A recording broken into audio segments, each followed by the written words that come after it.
Hello everyone. Now, let me just change over here.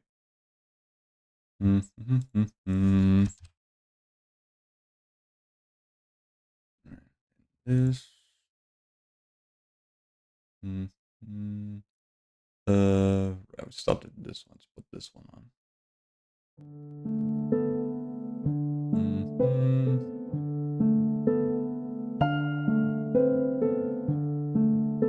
There we go. That should do it. There we go. Hello everyone. How you doing? Hope you guys are having a good day so far. So yeah, right. Sorry about the big delay there. I was pretty fucking busy today. I barely had any time for anything. Even to the point that I had to I only managed to get out of work a little later than usual.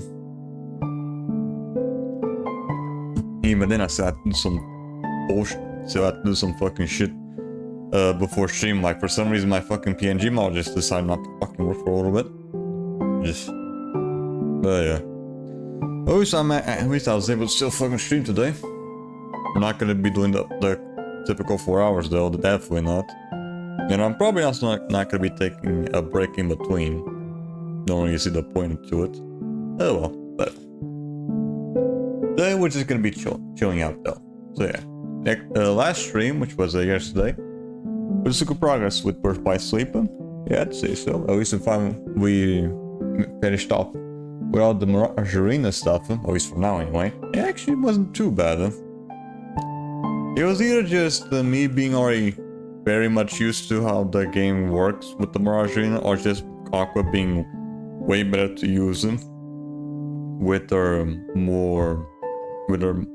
magic abilities. I don't know. I think it might just be like Aqua's abilities, because the other ones I didn't have any triple Farago or whatever. That probably really helped out, most likely. So yeah, we'll save the rest of the Birth by Sleep for another time though, because for today we are gonna be continuing on where we left off with more the Need for Speed Rivals. Right. Last we left off, we did the PS4 version where we finished off with all the speedways on the racer side. And we started our SP farming on that with that side as well. So we should be at least almost done with the racer side on PS4. Probably one more session we should be done. But yeah, we'll say that for another time, because for today we're going to be doing the PS3 version where we're going to be farming more SP with the cops. Right. Last we did this, we finished off the level 3 cards. And we started a little bit with the level 2 ones. So we should be able to... I don't know if we're going to have enough time for it. Well, we could probably finish off with maybe the level 2 cars. Right, if we had the 4 hours then maybe, but I don't know. We'll see. We'll see about that. So yeah, with all that said and done, let's go straight to it, shall we? So let me just change right here.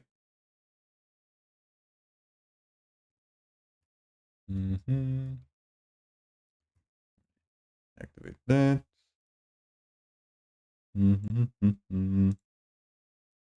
Hi, Scott. Hope doing good. Sorry about the delay there. Work.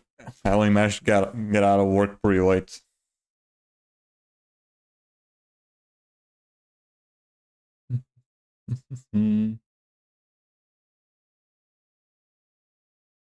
Then also, I was also doing some stuff right before stream, like a lot of shit.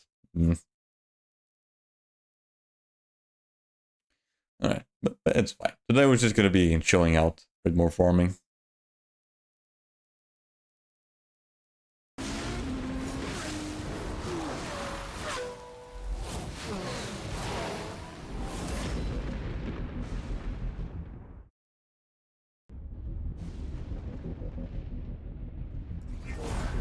Alright. What do we have here? I was already almost done with a Nux video, so I'm not gonna watch that one just yet. I'm not gonna watch that one. I'm gonna watch something else.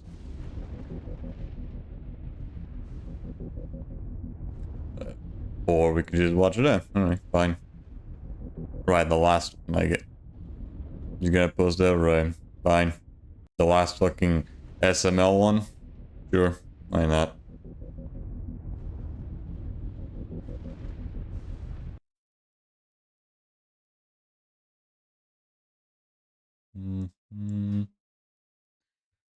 Alright, that's all good. That decrease the game value a little bit. Alright, that should do it.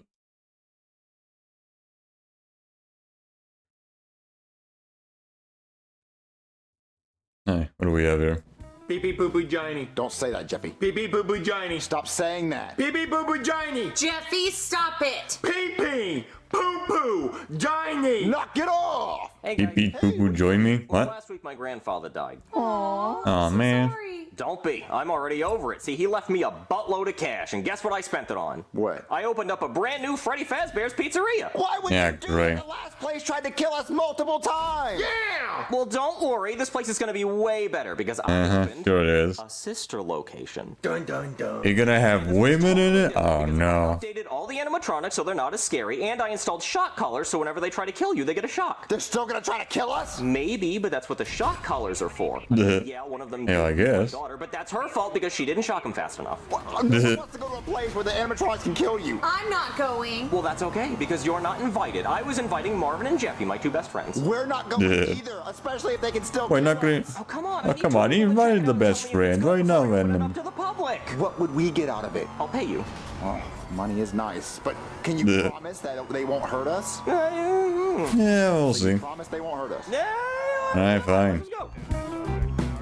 Okay, welcome to the sister location. So if you'll notice, when you first walk in, the lobby's an elevator. Wait, the whole lobby is an elevator? Yeah, so you go right in through the front door into an elevator. That's weird. You don't like it, do you? Well, no, it's unique. No, the way you said that makes Come on, already? No, it's just I've just never seen that before. What do you mean? We'll work on the lobby not being an elevator, but for Really? right All now, it took is just that first one second fucking floor. dude then?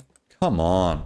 Oh, At least now I'm gonna be fucking host. Yeah, I think there are rats chewing on the cables. I gotta work on that. Again? well, at least the elevator The music's fuck? nice. There's more rats in there? God damn. Okay, that was rough. Yeah, I gotta fix that too. And the doors don't open at the same time. That's another thing I gotta work on. What is this?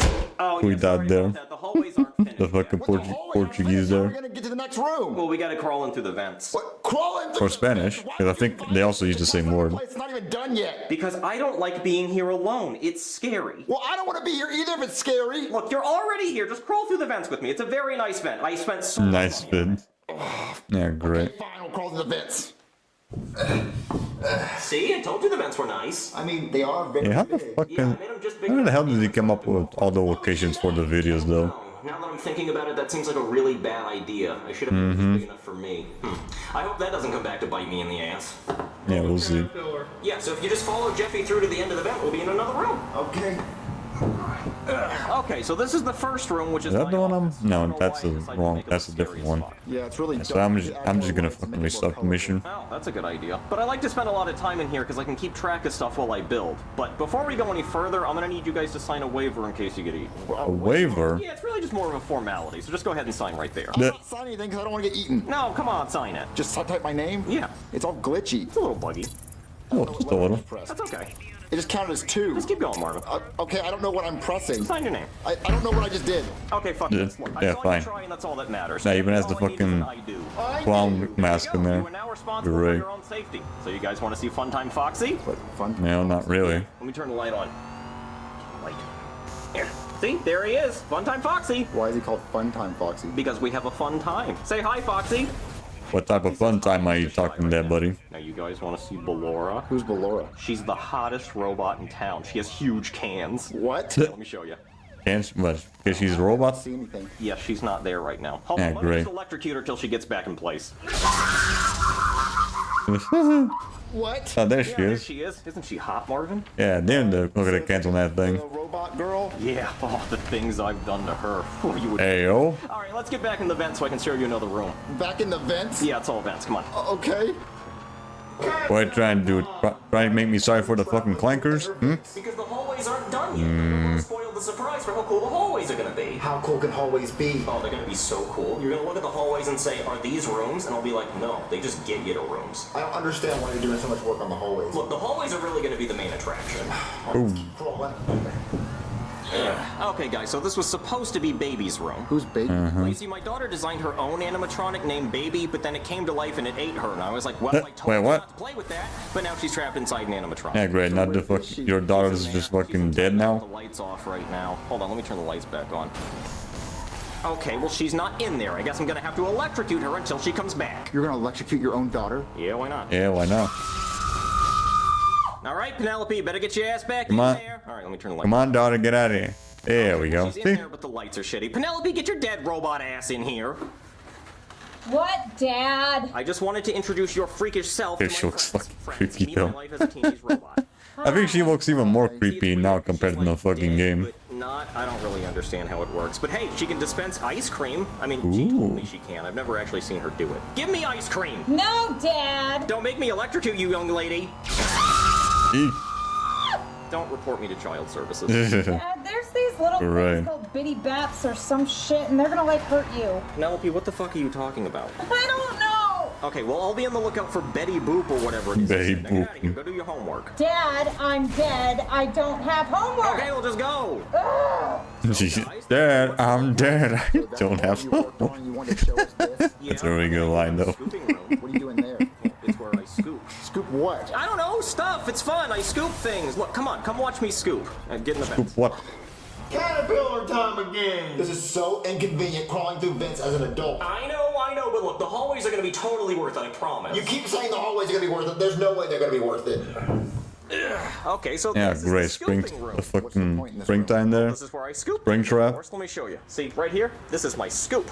See, I'm gonna scoop that mask right there. See, oh, it's a tough one to scoop. Try to scoop it. Ugh. See, I scooped it. You get it. You know what a scoop is. What's the point in any of this? Are you ever gonna open it to the public? I don't know. Right now, it's just kind of my own personal playground.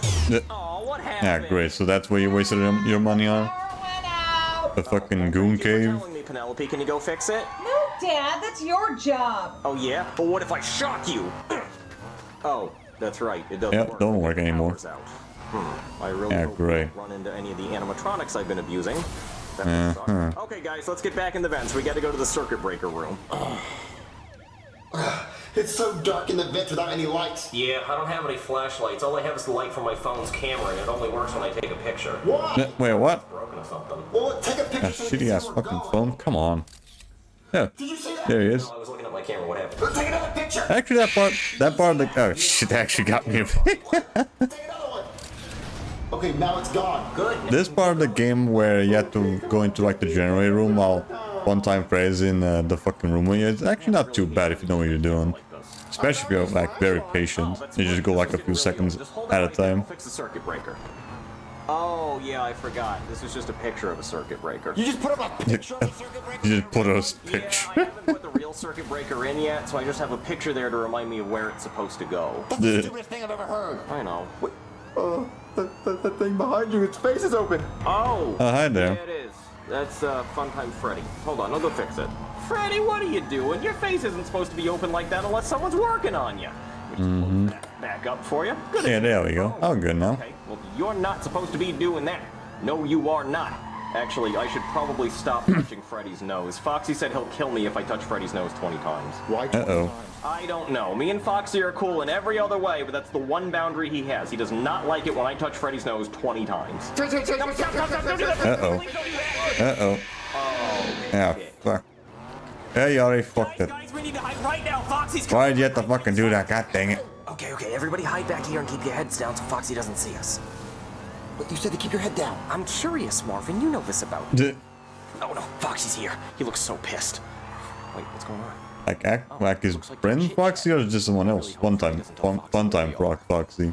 Oh no, Freddy's pointing at us. Uh-oh. He just ratted us out. Uh-oh. Oh yeah, he definitely just. Yep, there we go. Oh boy. Jesus No, fuck. just high-fived. I think we're in trouble. Ah boy, this is not good. Shit. Do you think he's gone? I don't know. I don't hear him. Oh, okay. Is the jump scare is gonna pop up? And if he's there, I don't know what my plan is, okay? And... Yep, I knew it. Hey there, Foxy. You know what? I dropped my pen. Let me just grab that real quick. Run to the fence! Run to the fence! Sweet, fucking baby as well. Is that the thing your daughter wonders about? Nothing like that. Boom. Let's get the hell out of here. Oh, damn it. This isn't the elevator room. Those vents are so confusing. Because we should be using hallways. They're not ready yet. Okay, let's get back in the vents and find the elevator and get out of here. Oh, no. What? It's What bull. is it? Why is her face open like that? I don't know, man. I made the animatronics when I was drunk and I was thinking of freaky stuff. Yeah. Oh, shocking me, don't you? Yeah? Yeah. Now it's time for me to shock you. She has a fucking taser. Okay, no, that's just funny. Wait a minute. Just has a fucking taser.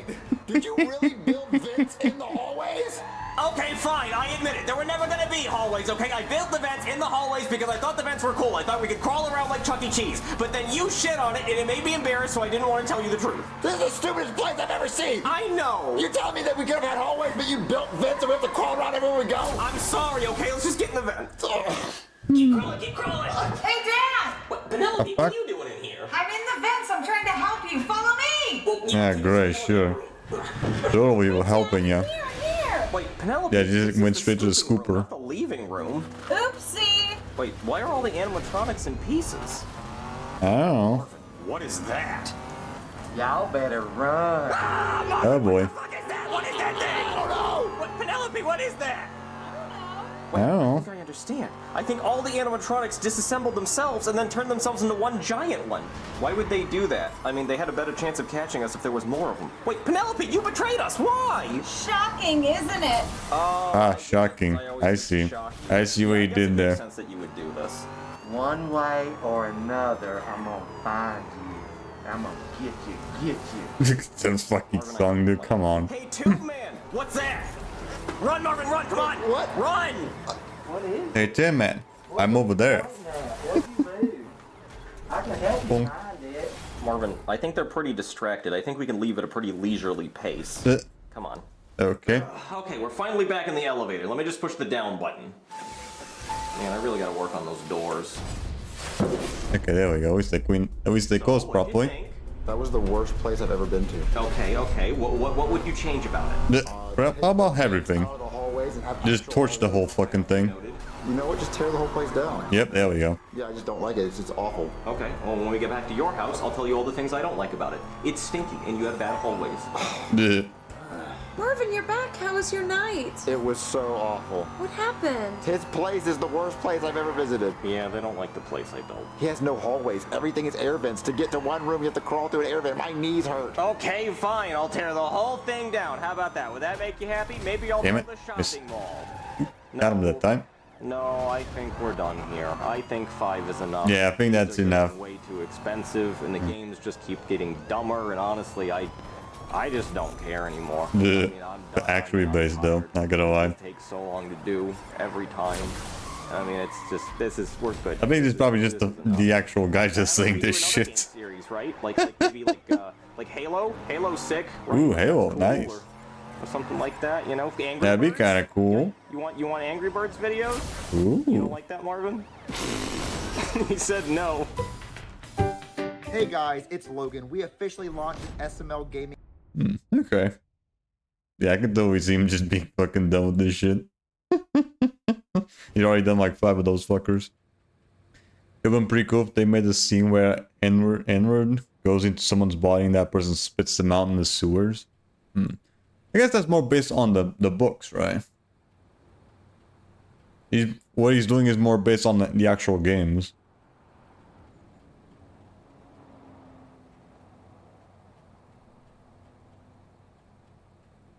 Alright, what do we have here? The game? I guess it was part of a game, but it was like a secret thing. Jaws was directed by Steven Spielberg, came out in 1975 and broke 1 million box office records, was nominated for many Academy Awards based off the book by Peter 50 years ago, damn. I actually do remember watching this movie a couple months back, like a year ago, I think. Chaos on a beach community. It was alright. It's up to the local police chief, a marine biologist, and an old seafarer to hunt the beast down. But I also want to Hunt give them, a thank you motherfucker. to the sponsor for this video, Sony, because right now, Sony? I Know What You Did Last Summer, the 2025 edition, is available on digital. The first 2 movies, the original 97 film, as well as I Still Know What You Did Last Summer, are 2 of my most nostalgic slashers. They are slashers that really introduced me to that subgenre. So if you're anything like me, then the return of Jennifer Love Hewitt and Freddie Prinze Jr. to this franchise is something you can get very excited about. And with summer winding down, you know my favorite time of year is coming up, the start of spooky season. The best time of year. What So better what's time the to background watch a film like this? hiding The there? film will also Yeah. be out on 4K UHD, Blu-ray, Wait, and he's just DVD fucking- on October 7th, and it will be loaded with special. He's trying to show off his fucking editing skills, is that what it was? Content including behind the scenes, bloopers, deleted scenes, Easter eggs, and more. So you can check out the film right now on digital, but look forward to the physical release on October 7th. Thank you so much to Sony for sponsoring. Consistent this location, I video. think, have reviewed Jaws, almost every and I've always category. wanted to talk about this There's a movie. cutscene of Michael Afton walking home. One of them is him spitting inward into the sewers. Right. I don't remember that being sister location though. I think it was in the later games. On 35mm, a theater in Ohio called. Yeah, I don't remember that being in the sister location. I thought it was Pretty dirty later. print, but it was still a really great experience. And I've also seen it at the drive-in, paired as a double feature with Jurassic Park. Tonight, I decided to see it in a new format that I've never watched the film in before. What, 4K? 3D. I don't Oh, really 3D? love 3D movies. It's probably one of my least favorite. You know what I'm movies. talking about? Yeah. I have seen the cutscene, but I'm pretty sure they weren't in sister I saw it location. that way tonight, not just because it's a format I've never experienced Jaws in, but because it really drove home. They were probably like the fucking pizzeria simulator or whatever. Especially visually, because so many shots in this movie, which obviously was not a film shot for 3D, worked immensely in the format because Spielberg is an expert at putting things in the background, the center, and in the foreground of this frame, and always moving it to feel like you really are looking into a three-dimensional window. There are a lot of films out there that are It's definitely in sister location. Well, I don't remember it being in sister location. I'm pretty sure it was something else. Doing what Spielberg does so well, amongst many things, but especially blocking. Spielberg is an expert at blocking. It just comes off so effortless, and obviously it's not. There's been a lot of discussion. Unless it was added later, I don't know. It really did create an experience in which I felt like I was looking into a very long window into 1975 Martha's Vineyard. It also did quite a bit for the moments where the camera is resting right atop the ocean layer, and so you're getting the water bouncing up and down in that foreground, and that really did feel Hold on, like let me see if I can. I'm pretty sure that is not sister location.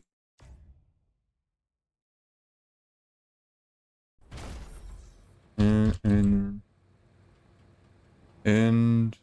let me fucking type it.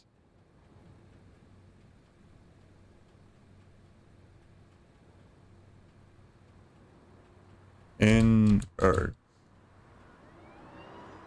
In Earth. Cutscenes.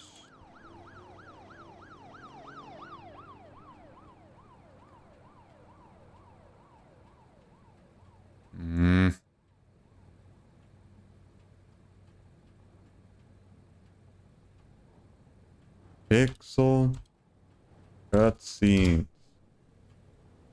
Bro, why do I keep getting the fucking why do I keep getting the fucking the fucking fanfic games? What the hell? I'm not getting the actual fucking official cutscenes of the games. That shit. I keep getting fucking fan games.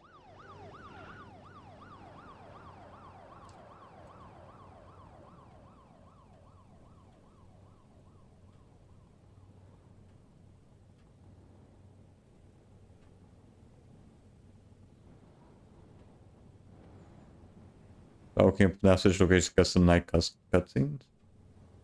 Was it custom night? I don't remember.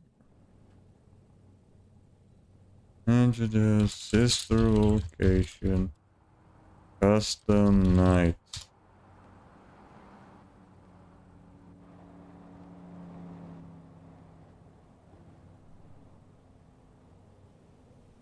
Custom night cutscenes. Okay, it was from sister location, but it was custom night. I never saw custom night, or didn't really pay much attention to it. So yeah, it was part of sister location. It just wasn't part of like the base game before the update. I'll say I already found it. Shut up. Yeah, I already saw this shit. I know I've already seen this cutscene before. I just didn't know if they were part of like sister location or whatnot. But yeah, I'd already seen these things.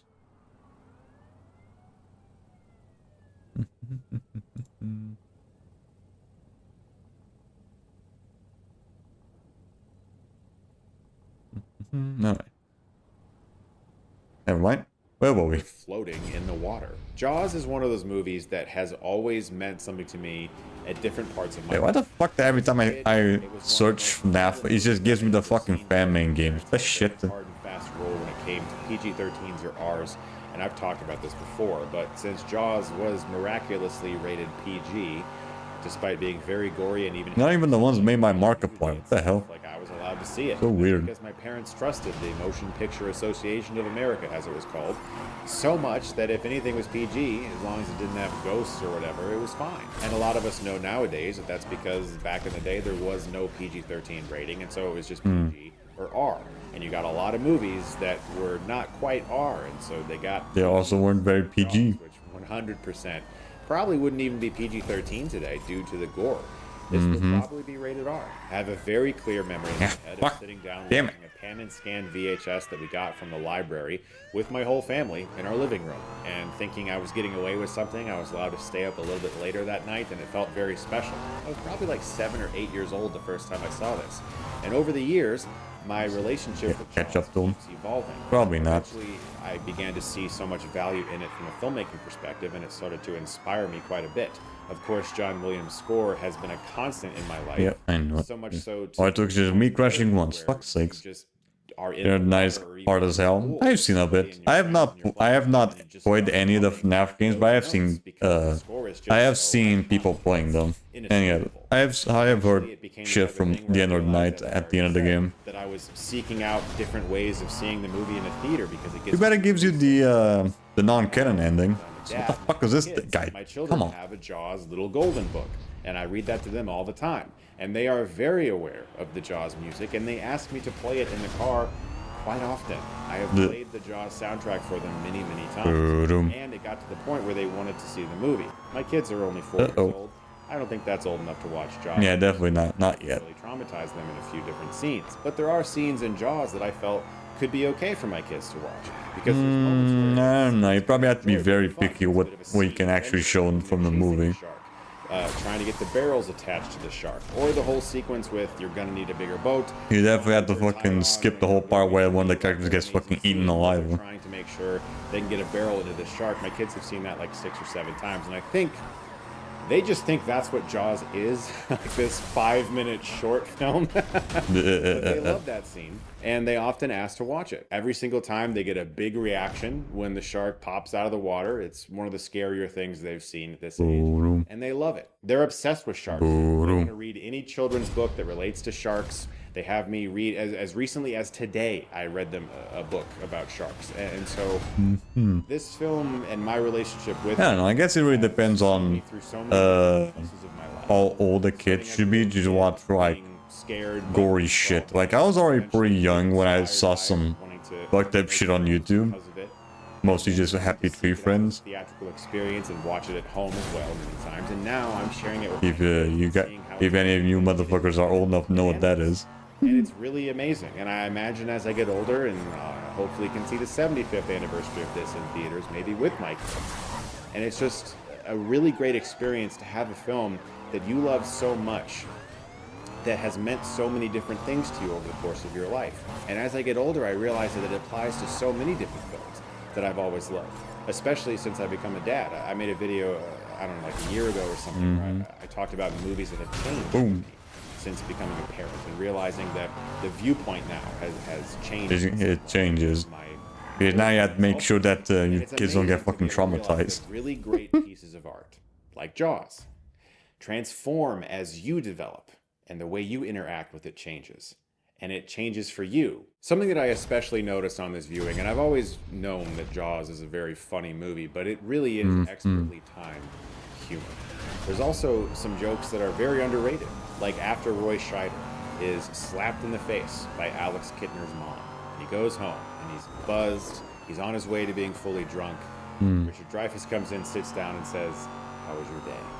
Even though he knows his day was awful. It's just a very great line. The delivery of it, the fact that we're in a wide for the whole time, that we're almost waiting for him to say something, that we're feeling awkward, we're feeling a little bit uneasy about whether or not this conversation will go well. And the fact that he starts with a joke, it just lets all the tension out for the characters and for the audience. Of course, there's a million different things you could talk about with Jaws, and everyone has talked about them before, including me. Whether or not the movie would work as well without the score, of course not. Yeah, probably not. Honest about that. The movie really just sounds off without music, especially not as iconic as Jaws. You don't have to see the monster that much. Fuck off, out of the way. About it because it's better if you don't see it. Of course, the shark wasn't working, and that's why, but it ended up being a blessing in disguise. There's endless amount of things you could talk about that haven't talked about before. But there's little tiny moments I've noticed over the years, and especially on this viewing, that stuck out to me. Like, for instance, there's that amazing Indianapolis monologue that Robert Shaw delivered and wrote so well. And at the end of that scene, he says, "I'll never put on a life jacket." There we go. Got him. Christ, this fucker was going in circles. He walks out, and he throws life jackets to Brody and Hooper, but not him. It's like, oh my God, that's great. Because you're thinking about the fact that he'd rather just drown. Yeah, he'd rather just drown and die, get killed by the fucking shark than live. Sheesh. I know that's a little weird, but people are born every day, and many of them haven't seen everything. You know, I just went to a very awesome marathon of M. Night Shyamalan movies in New York, and I saw a lot of my favorite movies on 35 millimeter, and the theater was pretty packed for most of it.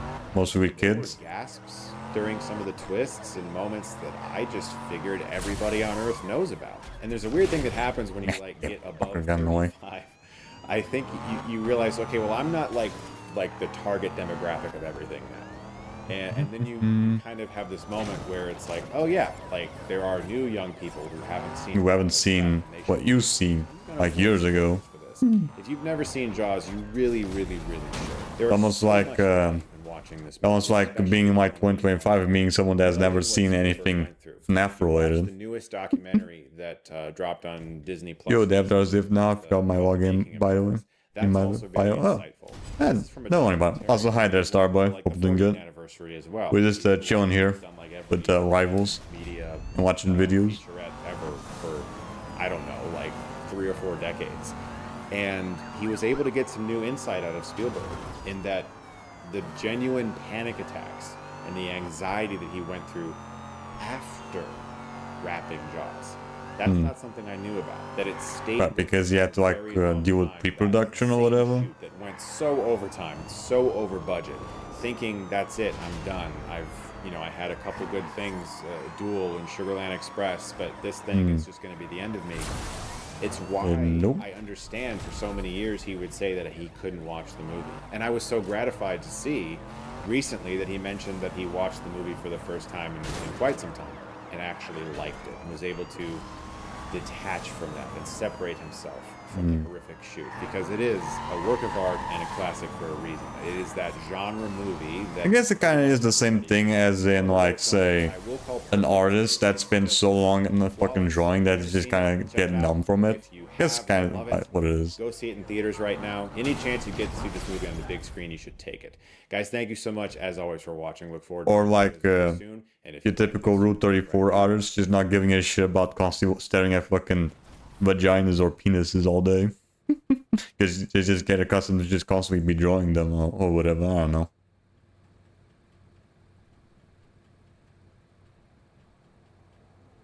Once again. Yep. What do we have? A good old Doug Walker here. Once again, I am getting to a movie way too late. This is a film that I saw like a few previews for. Yeah, this is about K-pop Demon Hunters. Something like that. The And Netflix it's not movie, like I War of the think. Worlds where I heard nothing about, and suddenly everybody was talking about, and I had to see how bad it was. And this certainly, spoiler, it's not a bad movie. But this was a movie that some people were asking me, have I seen it yet? Have I seen it yet? I'm like, Fuck, oh yeah, kind Dick, of man, like come on. Spider-Verse. I really love those movies, so I was a little curious to check it out. And then it just got bigger and bigger and bigger, and it just exploded. I think right now it's Netflix's most watched movie. I think it topped the box office this past weekend too, because they did a short release of like a sing-along This- with it. And it is just taking the world by storm. The songs are just massive, huge hits. And Yeah, is this like you know, a lot of times is this I was like kinda fucking wondering, Frozen, we're like, doing big? a review later. Can't really with beat- vlog beat reviews that because much, there- like, is there right? anything really that new I'm gonna add Can't- to it? can't really beat because, that big, right? I will just admit, I think. Although I haven't what a lot really of heard people anyone think, I think this mentioning movie is Frozen wonderful. fucking I forever. love the animation. I like the story. I love the style. So I was thinking to myself, well, is there a point maybe I can just let people ask me on stream? You know, I just give my quick thoughts, and then I was thinking about like, nah, I think there's one or two unique things I can add to it that maybe people haven't touched on as much.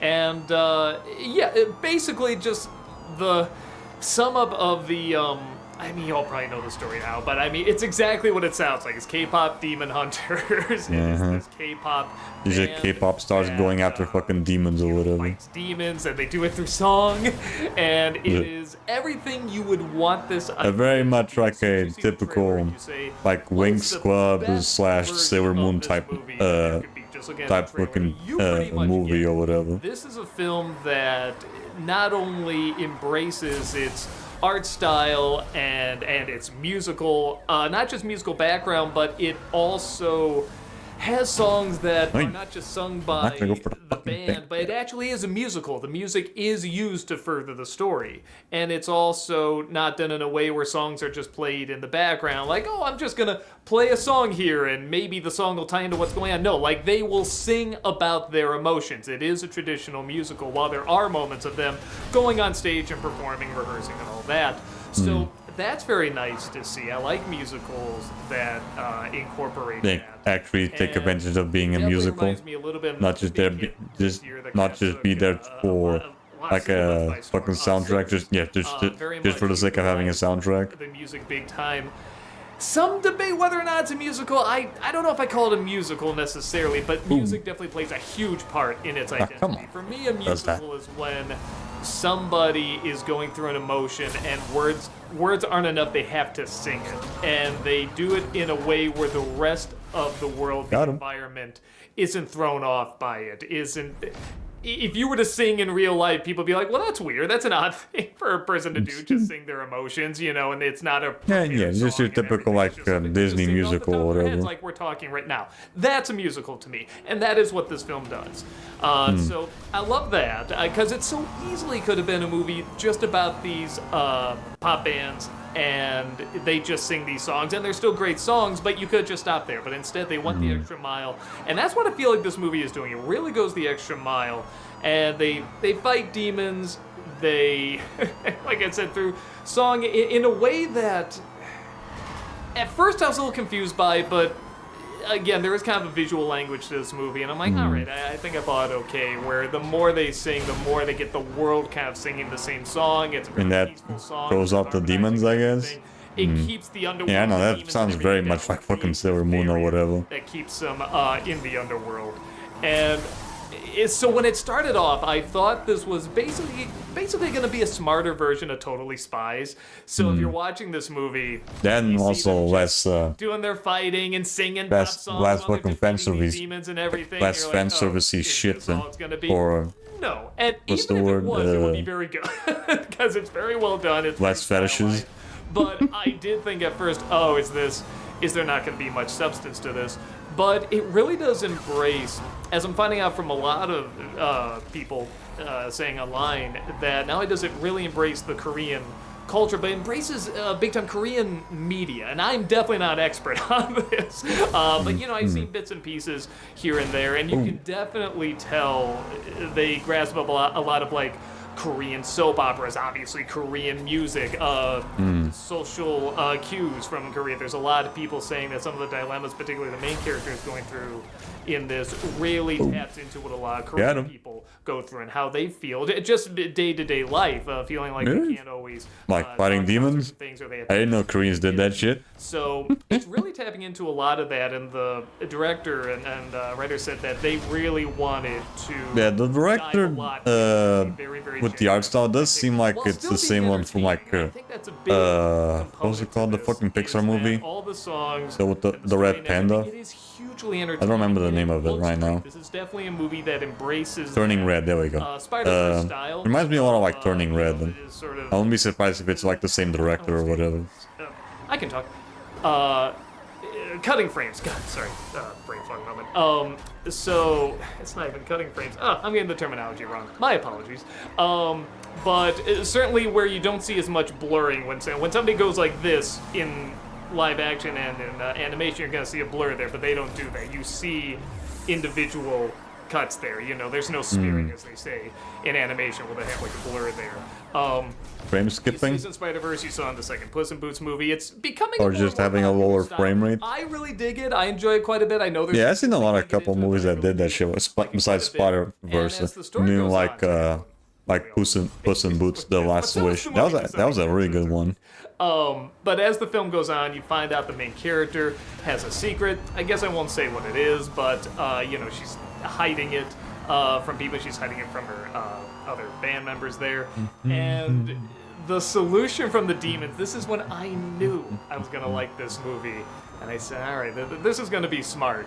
Is you got the underworld? They're all the demons, you know. They're all saying, how are we They're gonna all stop singing these shit. pop demon hunters? How are we gonna rise to the, you know, the surface and take over everything? And somebody comes down and says, well, how are they doing? They're doing with a K-pop girl band. You know, yeah. What do you suggest?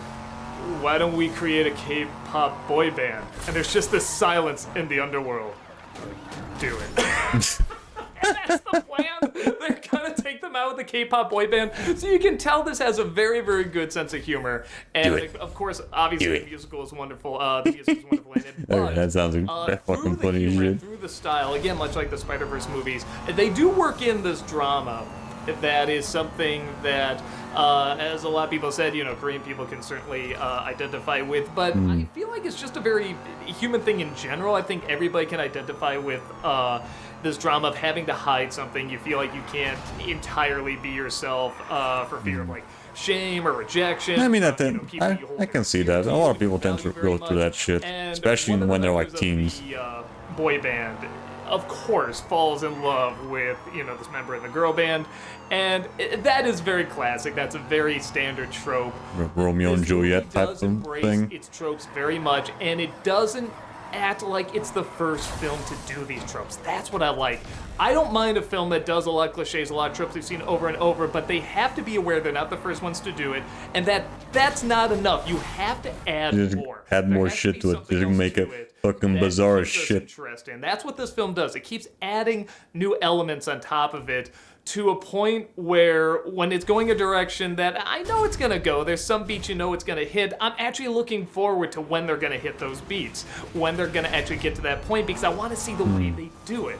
I want to hear the song that they use. I want to see the animation style that they use. And I want to see the different characters and creatures they bring into it. And forgive me, I'm sure everybody knows the name of this thing now. But there's a creature in there that I think is like delivering a note. It's like this tiger and I think a bird on his head. And there's just a little running joke about how might be a lot like the fucking tiger thing from like Coco. He straightens it out. And there's a great scene because I'm thinking to myself, well, I know what the joke is going to be. He's going away. He looks at the vase. He's going to straighten out the vase before he goes. That's not what happens. He's going away and he's just looking at the vase. And then he disappears. And that was so much funnier. That is a good example of a film knowing when to follow through with the joke and when not to follow through, when to hold back. Holding back actually made that funnier. And I'm sure there was a version of that scene where he straightens it out, or someone might have even recommended it. And somebody said, no, you gotta just have him look at it. That's it. That's funnier. Yeah, just like playtesting with the animation. I can totally see that happening in like pre-production. Like a lot of animated films recently in the past 20 or so years, knows how to balance out the comedy with pretty good dramatic moments. Not just in what they're saying, but visually how they're showing it. You know, I think of something like Kung Fu Panda, which is, you know, again, just saying that title sounds hilarious and sounds so weird, but it actually is not only a very funny film, but a very beautiful film, and has a lot of very good drama to it. Really and does tie the title itself funny. I thought the movies are pretty funny. These martial arts movies I just don't find the title itself. Are coming from. And this film definitely. It sounds like your standard like Again, not animated movie. A Korean expert by any means. You can still get the gist that this feels authentic. This feels right, and especially because it makes me want to learn more about the culture. It pulls me in more and more, not just through the characters, but just the surroundings in general. And it sounds like it's doing that for a lot of people all over the world, which is great to see. And I guess I have to talk about just stuff that everybody's talking about. What's my favorite song in the movie? At first I did like the Soda Pop song quite a bit. Soda Pop? It's catchy. I have to look up the fucking songs of this movie because I don't mind just listening to them, see what they're all about. Them. I'm like, yeah, it's good, but I really like Takedown. Again, I think any song that really encompasses conflict. I always call it the fuck it all song. You know, like, let it go or be prepared or something like that, where they're just like, I'm done with this, or just, you know, something's getting shaken up, something's going down. Come on, you know, the Jets are gonna rumble tonight. Like, you know, that's anything that really encompasses conflict. I'm really gonna like it. That's the one I love. I love. In the middle of that, the way it's shot, the way it's sung, it's very intimidating. It might as well be a villain song, and it's not even that long, but it's just so cool. It's such an awesome moment. But yes, I think that's another great thing about it, is that everybody can watch this film and find a different song that they really like and they really gravitate towards.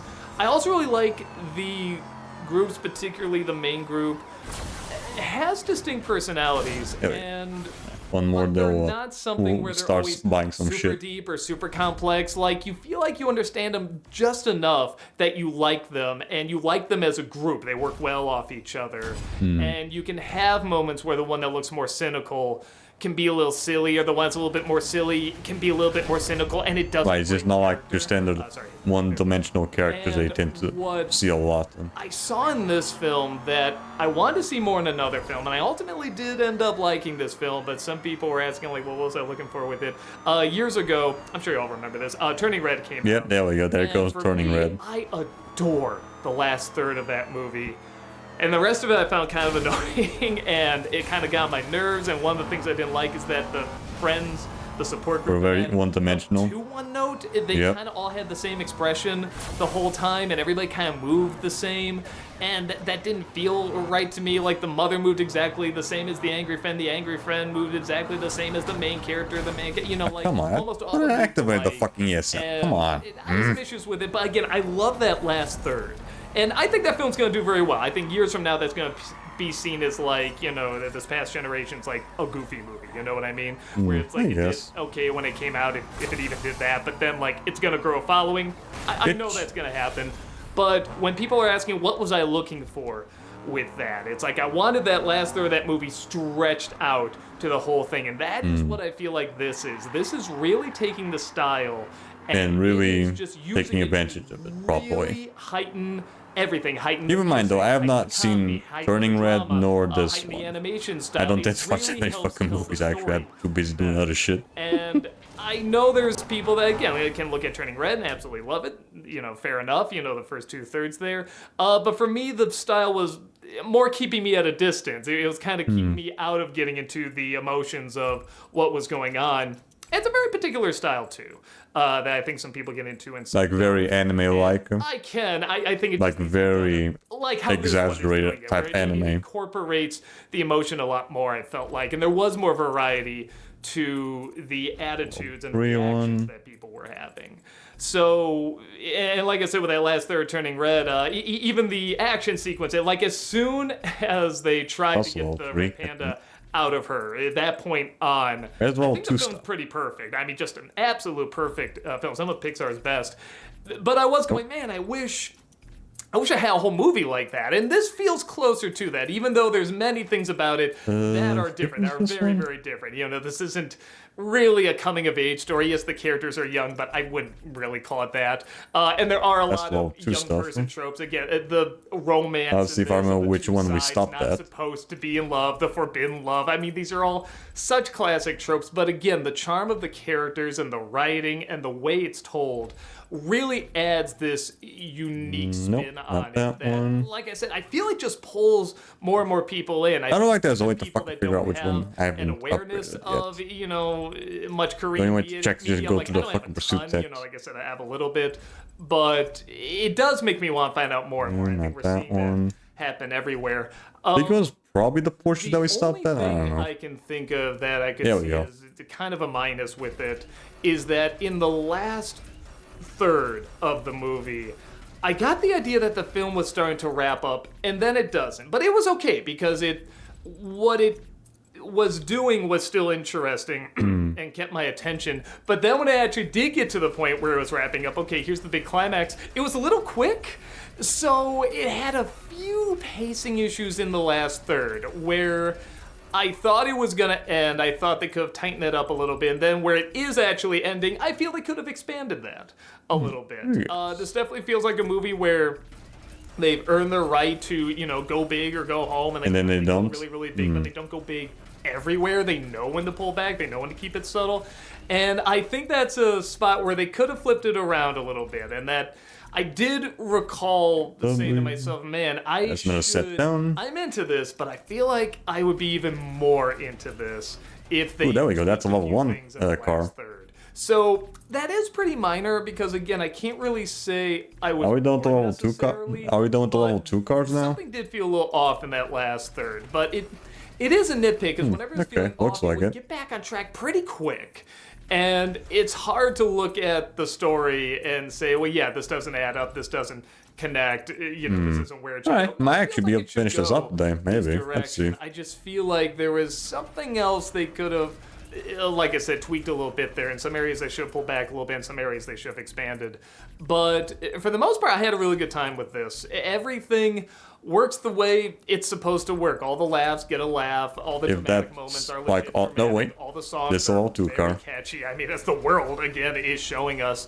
So I had a good time with this. You're not gonna hear anything that different from me, but at the same time, it is great. I don't know why the fuck I switched between Now I level see 1 and a film level like 2. this do very, very That's well, weird. Do well in a very unique Always way. we Like, okay, stopped Netflix is a at small the first streaming Fort service, Shelby. obviously. I mean, they've just been on fire this past week. I feel like anytime I want to watch something on streaming, I just. We're keep lucky it might on actually be Netflix. able I to haven't finish looked this at a up lot of today. other We'll streaming see. channels 'cause We'll there's see. so much on Netflix to watch right now, and that's one of the reasons it took me so long. There's just so many other things to watch, and I love that it went from, you know, a movie that many say should have been released on the big screen. But, you know, instead I went to Netflix, you know, which is still, like I said, massive streaming. Yeah, I think the only reason But that it didn't become like a It full took the world by storm. theatrical thing was it was just didn't get like properly But funded. then instead of The only way the movie got made was because Netflix like looked Excuse me. into It it did maybe a and little didn't bit, but mind that just fucking kept publishing it rising or higher and whatever. higher and higher. And then they had this theatrical release that I think was only for a weekend. I'm sure there's going to be more. You know, and that was a sing along. These are really blowing up, which is also great to see. I like that they're they're giving a space for people who want to do something like Rocky Horror Picture Show, which I know it's not exactly that. People aren't bringing things to throw or anything yet. Yet. I bet they will. Everybody will bring soda pops or something. I don't know.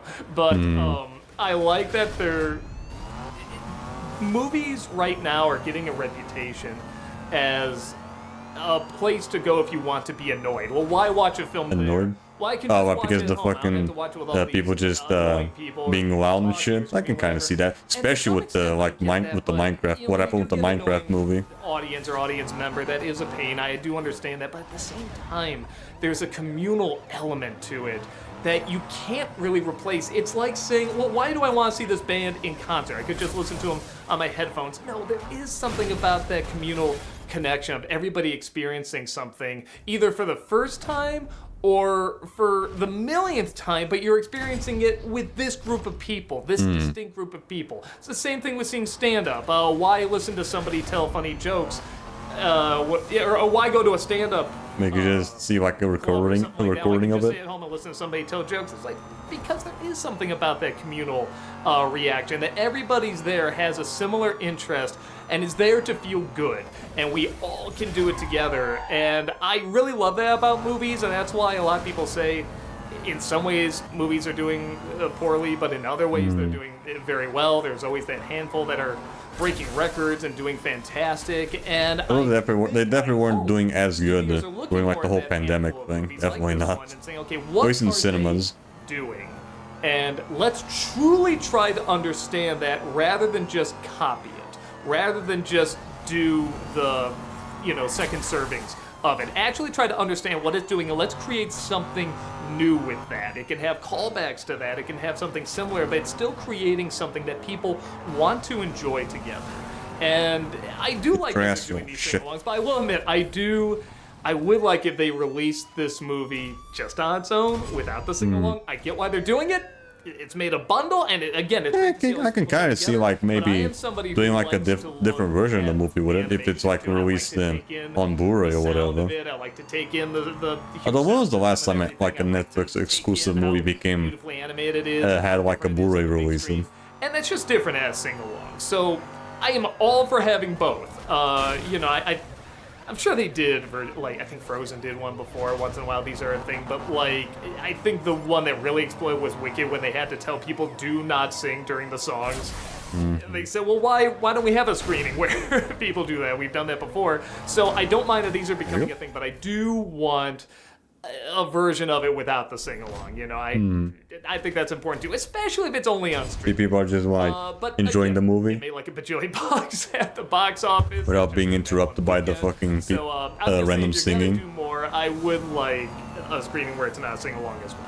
I've never been to one of these sing-alongs. I have been to stuff like, you know, a viewing of The Room or I Get Her Picture Show where people bring stuff to throw and everything. But that sounds fun, though. To go to one. Maybe this one particular I think would be pretty fun. But yes, I would like to see it just on its own too. So yeah, I enjoy it. It's imaginative, it's funny, it's dramatic, the animation is spectacular. It's more than enough to recommend. I love that this style of filmmaking is becoming more and more popular. And again, I brought this up a lot of times in Nostalgia Critic, that there's this thing that we always talk about, we always make jokes about, like, you know, this checkbox of things we have to have for, like, you know, diversity and stuff like that. And I always say it doesn't matter as long as the story is good. And I feel like there's so many things that have come out that do technically check those check boxes, but the first as long as they make it good, telling a good story, having good characters, people are not gonna give a shit. Innovating, like actually having something that maybe just make a good. Just worry about making a good movie. Before, or maybe they're seeing it in a new way. That has to be priority number one, in my opinion. Everything else sure is important, but that's not the most important. To me, you take something that's just an interesting idea. You know, the K-pop Demon Hunters, like just who, don't you immediately want to know the story of that? And you could be like, nah, that sounds silly, it sounds kind of lame, whatever, but just the idea, if this was really a thing that existed, wouldn't you want to know their story? I guess. So It does sound it does sound interesting out of like context. Upon it, and if it comes from this culture, dive into that culture, show why this culture is interesting, and show why these people would be interesting in that culture. Don't just have them in there and say, pat yourself on the back, job well done. No, make them interesting. Get people into it. There's so many people now that are looking up more and more things about Korean like culture. K-pop shit in Korea. Although This is the right way to do this isn't the first time I've seen like Western getting really into like K-pop. I think it really started like with VTubers when they first started around 2020.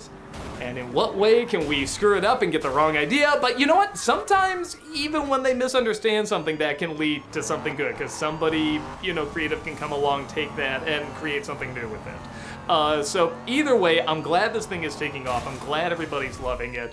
I really enjoyed it. I didn't enjoy it as much as the Spider-Verse movies. I do like those a little bit more, and I think I do like Puss in Boots 2 a little bit more too. I'm saying that because they have kind of... Yeah, that's a little hard to beat though, because that movie's really fucking good. I'm glad this style is still really, really popular. I like it's a movie that you can... Yeah, even with kind of any the next Spider-Verse movie being fucking delayed to hell and back. I'm excited this is blowing up as much as it is.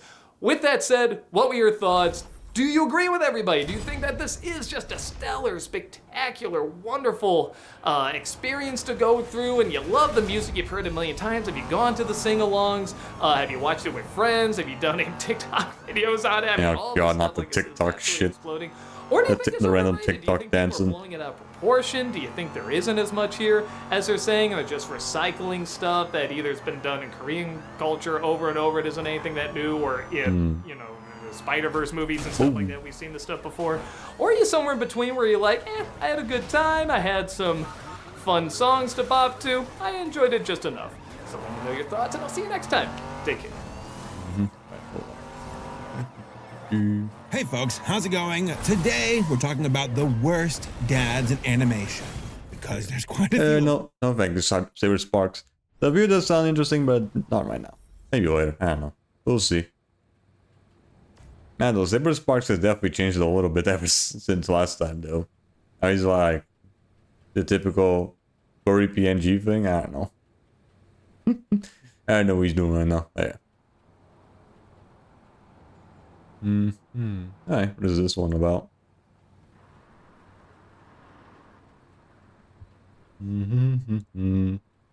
Right. I already had like one Nux video almost done, so it was just inevitable to run into another one. Because he uploads a lot of shit. Welcome. Your day is now better, and it's all because of me. You're welcome. You're welcome. You could leave Oh, it like thank now, you. or you could wait, whatever you prefer. I mean, my day was already pretty shit as it, so whatever. I had in my back pocket Don't for months. much appreciate it. Literally, I had this stored, locked in, waiting for the correct moment, and the correct moment is here. First of all, it's my favorite type of content on the internet. It's two retards fighting. All right, we got the leftists versus the liberals in a fight to the death. We are exposing one of the biggest frauds on the internet. I already got that. Isn't like aren't leftist liberals that no one else like a right wing just conservatives? I don't know. I don't fully understand like the whole political shit. And you will not get it quite like this anywhere else. We are exposing David Pakman. That's right. And we are gonna David Pac-Man. Left as well, David Pac-Man World Tour.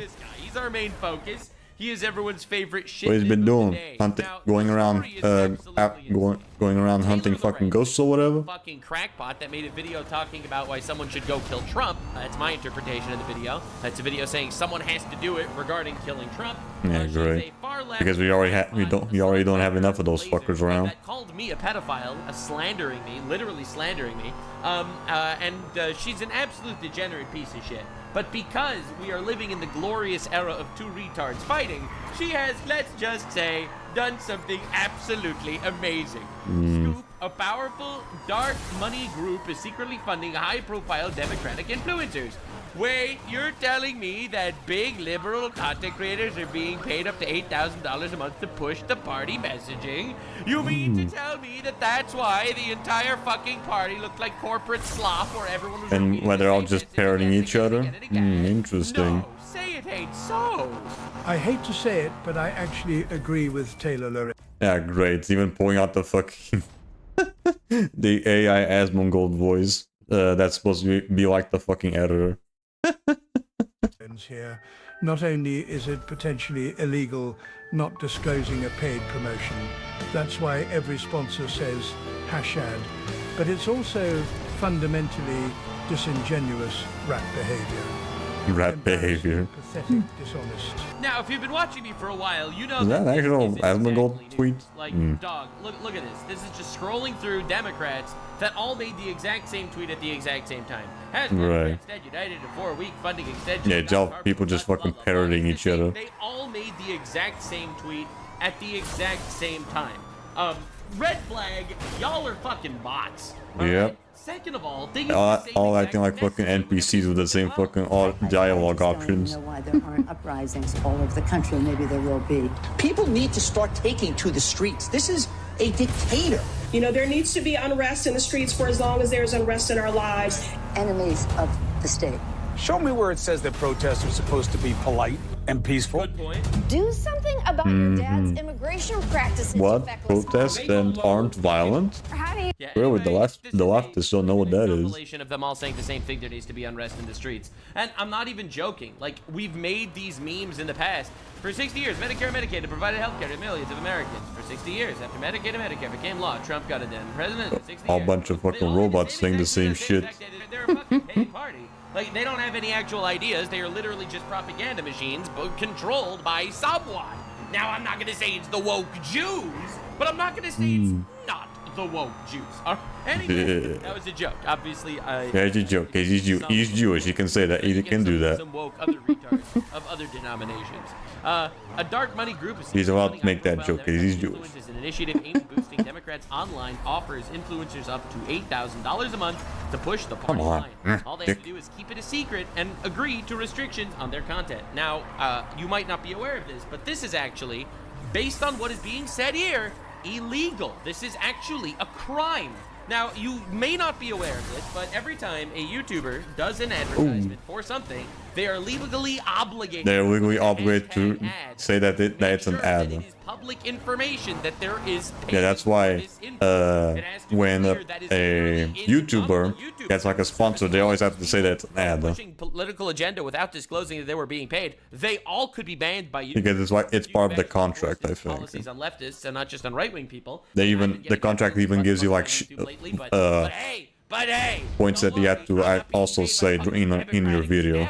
For my ideas here, right? My ideas are free of charge, right? Free of charge. Like you have to hit certain bullet points. Pay for those ideas. But the point that I'm trying to make is, not only is it illegal regarding to an individual pushing an agenda, but it's also so fucking glorious to see this actually come out that yes, these people are bought and paid for. They are just pushing the generic agenda. And also, this is like an example of one of the people being funded. This activist with 2,000 subs, getting a whopping 100 views on his videos, interviewing Hakeem Jeffries. 100? Right? So these people get access to like actual famous people on the Democratic side.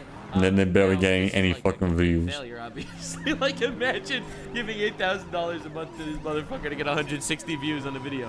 But what I'm trying to make is, because that's not even They're super fucking relevant. desperate as shit, that's what it is. They're doing it. They're doing it. It's evil.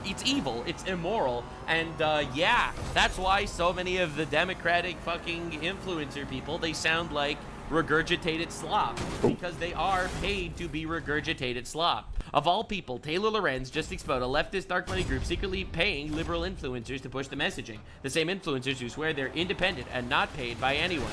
Now, I want to make this clear. Taylor Lorenz is a leftist, not a liberal. Now, if you are normal and have a Yeah, what's the difference though? understand this distinction. But in the online leftist space, there is something of a civil war that's been brewing for a while. The liberals that are, you know, relatively normal people with only slight psychosis trying to push only certain woke agendas. Then there's the leftists. Those guys are the radical, communist, terrorist-supporting freaks. Like, Okay, so like the liberals, they just want liberals are just leftists aren't like full radicals. Gotcha. They also want your children to become instruments of I guess. protest and I guess that's what he's implement. I think that's what he's trying to say there. Again, I have no idea what the difference is. So Taylor Lorenz, a leftist, is trying to take down the liberals, and ultimately the big winner here is me, who literally sits at the sidelines and laughs at. Just looking at the fucking dumb shits fighting each other. Article, Lorenz revealed that a liberal dark money group, the 1630 Fund, is secretly funding a high-profile Democrat. Come on, the shit. These influencers are offered up to Oh, $8,000 shit. a month to promote political messaging online under Are you fucking mine? that prohibit disclosure. I think that's illegal according to YouTube's terms of service. Bruh, what the shit? Why is the MP just randomly does not work? The hell? Laws, and impose content restrictions. Do you mind? They have to say the message. Fuck's sake. You cannot say things that the party tells you not to say. Now, my guess is one of the big things is you have to always demonize Trump. Like, dude, Trump will literally clean up the crime from a city, and you'll have all the leftists being like, I can't believe Trump is mobilizing the military to arrest criminals. And it's like, literally, why the fuck are you against this? Well, the answer is they're literally being paid to shill bullshit. Creators of the program are expected to attend Of course, it's all fucking fake. Virtue signaling. The It's always initiative been. aims to bolster democratic messaging on the internet, enlisting over 90 influencers with the collective. You know what this reminds me of? Something that just recently happened. A bunch of like activists sailed from Barcelona and tried to go to fucking Palestine or whatever to virtue signal to fucking Gaza or whatever. And then they were taken back to Barcelona because they couldn't fucking get in. What's the funny part about that is that that's not the first time they tried doing something like that. This is, I think it's like the second time they tried getting into fucking Gaza and then they fucking failed. With the same fucking dumb shit activists. Reach of over 40 just trying to promote their bullshit ideologies. The contract viewed by Wired that creator signed, the influencers Just wasting people's fucking time and money. or the 1630 fund or Oh my god, these people are so fucking fake, it's crazy. I think it is a crime.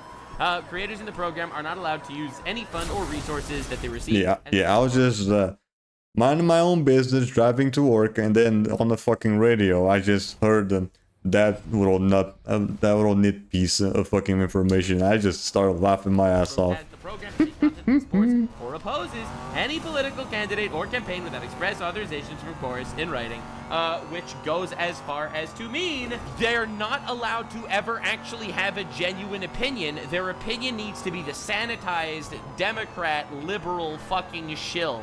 And this is such a massive story, because I've been saying this forever, that they're all pushing the same bullshit and the same hoaxes and the same cringe, but it's literally here in writing. And of course, there's a list of a whole lot of people that were involved: Olivia Giuliana, Lauren Pietra, Barrett Adair, Suzanne Lambert, Ariel Fodor, Sandra Jennings. All those fuckers being paid to say the same shit over and over again. Obviously, we're not going to go through all of that. I'm mostly going to be focusing on David Pakman because he's the biggest. For those of you unaware, David Pakman is a YouTuber, leftist YouTuber, with over 3.3 million subscribers, 40,000 videos, not views, videos. Brother uploads like 10 videos a day. A day? What the fuck? How the fuck can he upload 10 videos daily? 7 videos. The day before he uploaded 1, 2, 3, 4, 5, 6. Like he uploads like per hour. What the shit? which is completely retarded. But bro is just churning out actual slop. And now the best part is, if you scroll, it's all the same. Every one of his videos is exactly the same. Trump declares like, bro does not have any fucking free time though. God damn. What the F? Constantly fucking uploading videos like every hour. Trump's hands extremely swollen. Another video. Trump's health panic explodes. Look at his hands. He made 3 videos because Trump had a bruise on his hand. Right. Oh my god. So 3 videos because Trump had a bruise on his hand. It's absolutely Yeah. insane. And now my Yeah, I saw the fucking bruise shit as well. That's also a big nothing burger that I've seen from Twitter always saying that the same shit about that bruising. But I have come to the conclusion that my content is actually great. It's informative. It is not paid for. It is all my opinions, which is why I'm allowed to be as transphobic as I like. Keep it in your pants, fam. The moment I am made aware of what's going on in your pants, you're invading my space, okay? I don't care about your pronouns. I care about which bathroom you use. Anyway, I just had to make sure that people understand I'm a little bit transphobic. I think it's important to be aware because, you know, they're going to come cancel me. I need them to lock on to the most important point here. Like, for example, when a trans person shoots Catholic kids, my first worry... Right, yeah. The whole thing that happened, like, you literally last week, a fucking trans person went to a fucking Catholic church and fucking shut down, not Catholic church, a Catholic school, and shot like 5, when just shooting a bunch of fucking kids. Absolutely fucking deranged behavior. Donald Trump written on this fucking psychopath's gun. Literally not even the story. Literally didn't even report it. Like, he didn't even talk about it. Obviously, because it goes against the narrative. Because it goes against the liberal agenda that's being paid for. Now, I want to tell you why this is absolutely psychotic and diabolical. David Pakman got 57 million views in the last 30 days. This wasn't even one of his big months. His big months are obviously during elections and when big things happen. It's been a relatively quiet month. This guy got 57 million views in the last 30 days. Not too bad. Now, to be clear, this means he's probably making around $250,000 a month on ad revenue alone. Okay, so this is aside from the Democrat Party. Not bad, also paying I guess. to be a shill, which probably opens up a whole lot of connections and other things. And if it makes a lot of money from them, at least you'll be able to like afford different editors or whatever. Super fucking weird. His response is essentially going to be going down the lines of, well, of course it's important. The Republicans are all corrupt, so we also have to be corrupt. And then, obviously, we should be getting paid because we need to make a living. And it's like, brother, you got 57 million views in the last 30 days. That's probably $250,000 in 1 month, okay? Literally by just slopping out the same Trump video 7 times a day. Literally, this is what he does. You can scroll back for months. This is the whole fucking content. It really is. Trump wants to control the museum exhibits. Trump reminds us he's not the smart one. Trump produced... Yeah, we already talked about the whole museum shit on a previous streamer.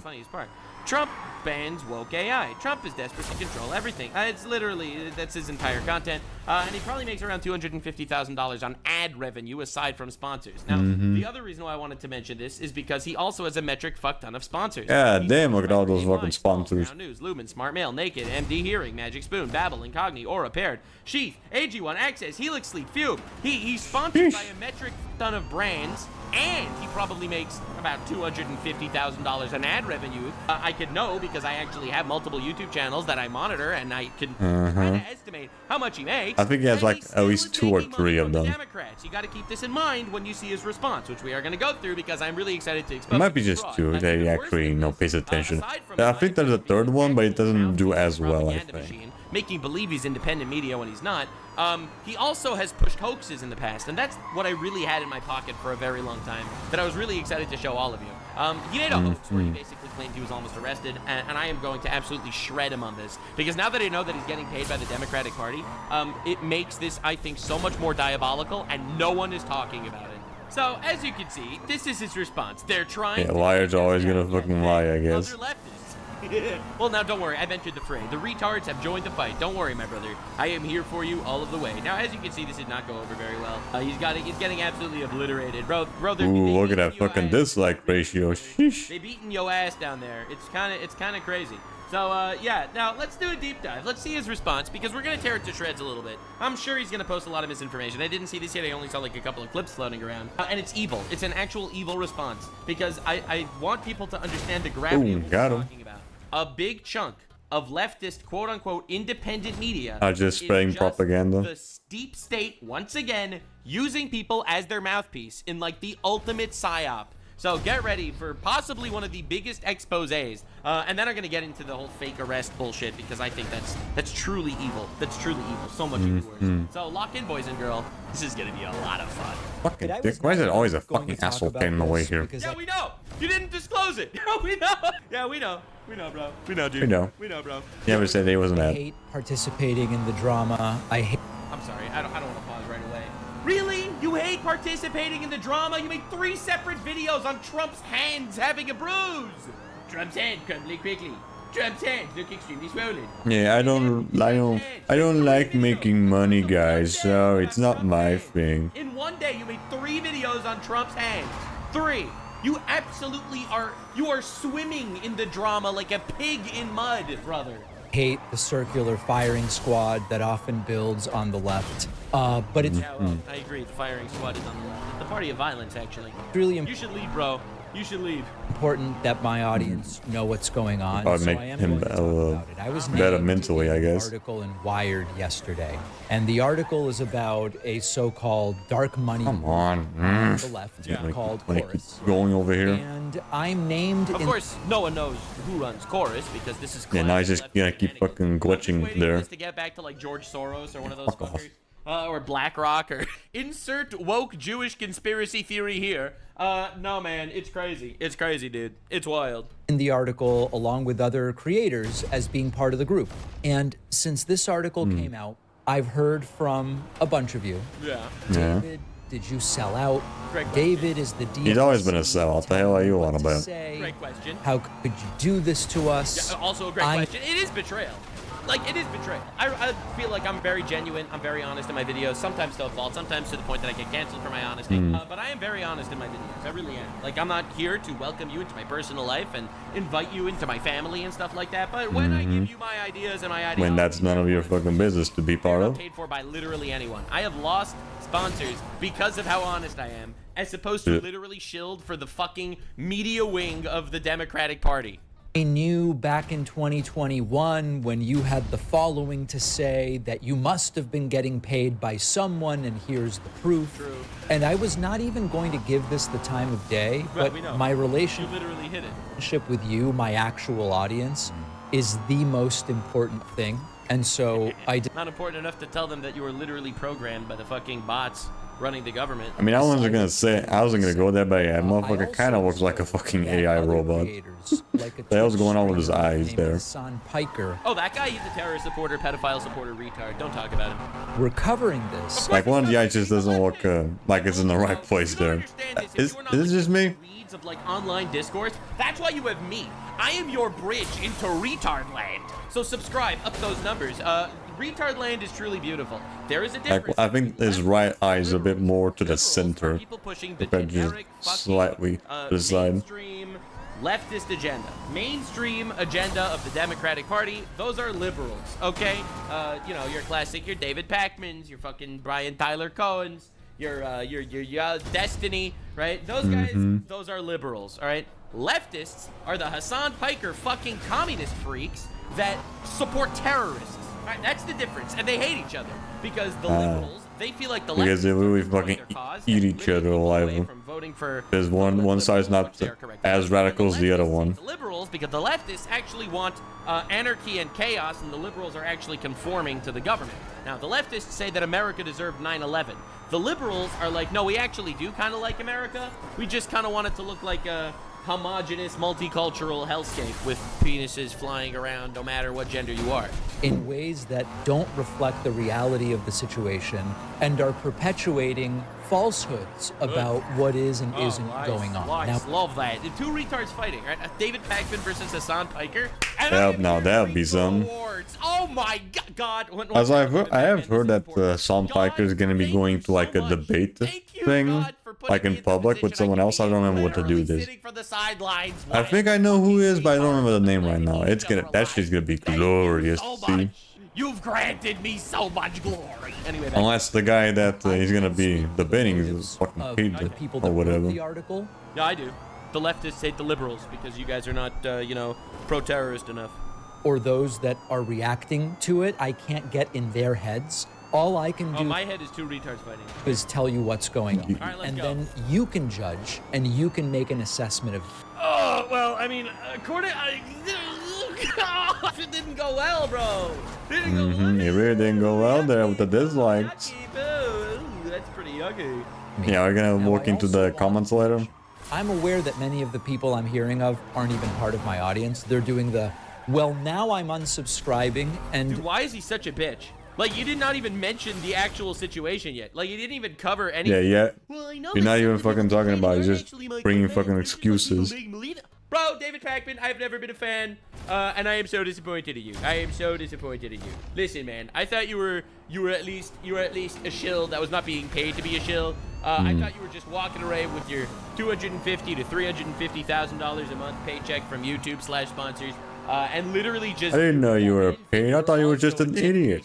Bot. They mostly were never subscribed, and so I'm aware of that, Bro, no but one it doesn't matter because I want to make sure my audience hears from me about Before you were an idiot, and now you're a paid idiot. Especially because this is one of the people that's been pushing like the whole Russia thing, like how Russia was secretly paying Republican influencers to be pro-Russia, like Tim Pool and Benny Johnson, which, to be fair, they were making money from Russia, but they didn't know it was from Russia, and they actually won a lawsuit over it. Yeah, you're going after him for being paid by a fucking state. And you are literally paid by the state? Damn, it's crazy. It's crazy. I'm loving this arc. This is great. Most important thing to say is that the idea behind this group is exactly what I've been advocating for years. You've been advocating for Advocating it, or the stuff that you've been paid to advocate for? That's been what you have been advocating for? It's for years I've been saying the left needs to organize independent media in the way that the right has been doing. How could you fucking compare literally anything about this? The left needs to organize independent media? Bro, they're just giving you a fucking paycheck to say their talking points. Organize independent media? What the fuck are they doing? You are literally just turning on your camera and yapping for 7 minutes at a time and posting that shit on YouTube and making $1 bajillion. Well, what is their funding doing? What their funding is actually doing is they're giving you an extra fucking few meals at some 5-star restaurant. Well, they're paying for an extra vacation a year. Well, what do you want me to say? Like, you're paying for an extra trip to fucking Disneyland or whatever. You're fucking rich.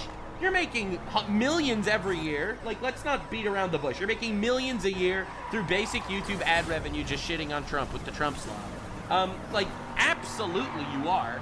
Not even a shadow of a doubt in my mind that that's what's going on. But now it turns out that you're literally bought and paid for. What does this have to do with organizing anything? You're advocating for them to organize? Organize what? What do they do?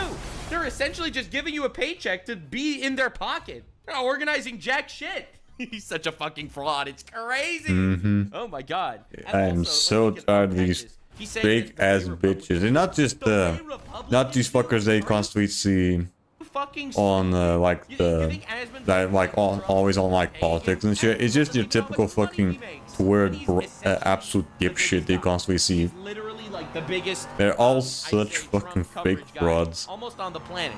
You think that they just don't give a shit. They just want to talk about the thing that's popular at the moment. Absolutely not. Like, you have to be completely retarded if you think that's the case. The left needs to fund independent creators. But you're not independent. You are literally being told to say certain things. Fund independent creators means we like your vision, we're giving you money so that you can afford to actually produce the content that you want to make, and we're not going to actually absorb creative control. By them saying and forcing talking points down your throat, they are not funding independent creators. You are now. You're just being paid for it. You are Yo, what are we no different than your fucking journalist in the fucking news network on CNN or BBC? Secret shadow branch of the media. It is snake shit. The way that the right does. The right has won even arguably presidential elections because they're organized with. Do you think Joe Rogan is being paid billions of dollars? Am I not getting fucking SP now? Come on. Shit like that? Because if you think so, you might be retarded. Joe Rogan was a Democrat who became a Republican because the Democrat Party is fucking retarded right now. So he became more. Fucking handle the game just randomly stops giving you fucking SP for no fucking good reason. He disagrees with Trump's deportations, in my opinion. I think it's because he's a giant pussy. But that's regardless. That's regardless. Yeah, I don't think I'm getting Trump on the any more deportations, and he says SP. so publicly. If he was literally bought by the Republican Party, he would not be doing going that. out there Come talking on. about how it's inhumane to deport people. He absolutely wouldn't. He would literally just be the talking head. And also, let me remind you, he invited Kamala Harris to literally go on his podcast. She declined. Trump accepted, because Kamala Harris is a walking bag of teeth, and Trump actually can speak, and he's entertaining and funny and stuff. So, realistically, your argument is bullshit. To say that the left needed to do this and the right, because the right is doing it, is insane on so many levels. And literally on so many levels. Come on, how the hell did I miss?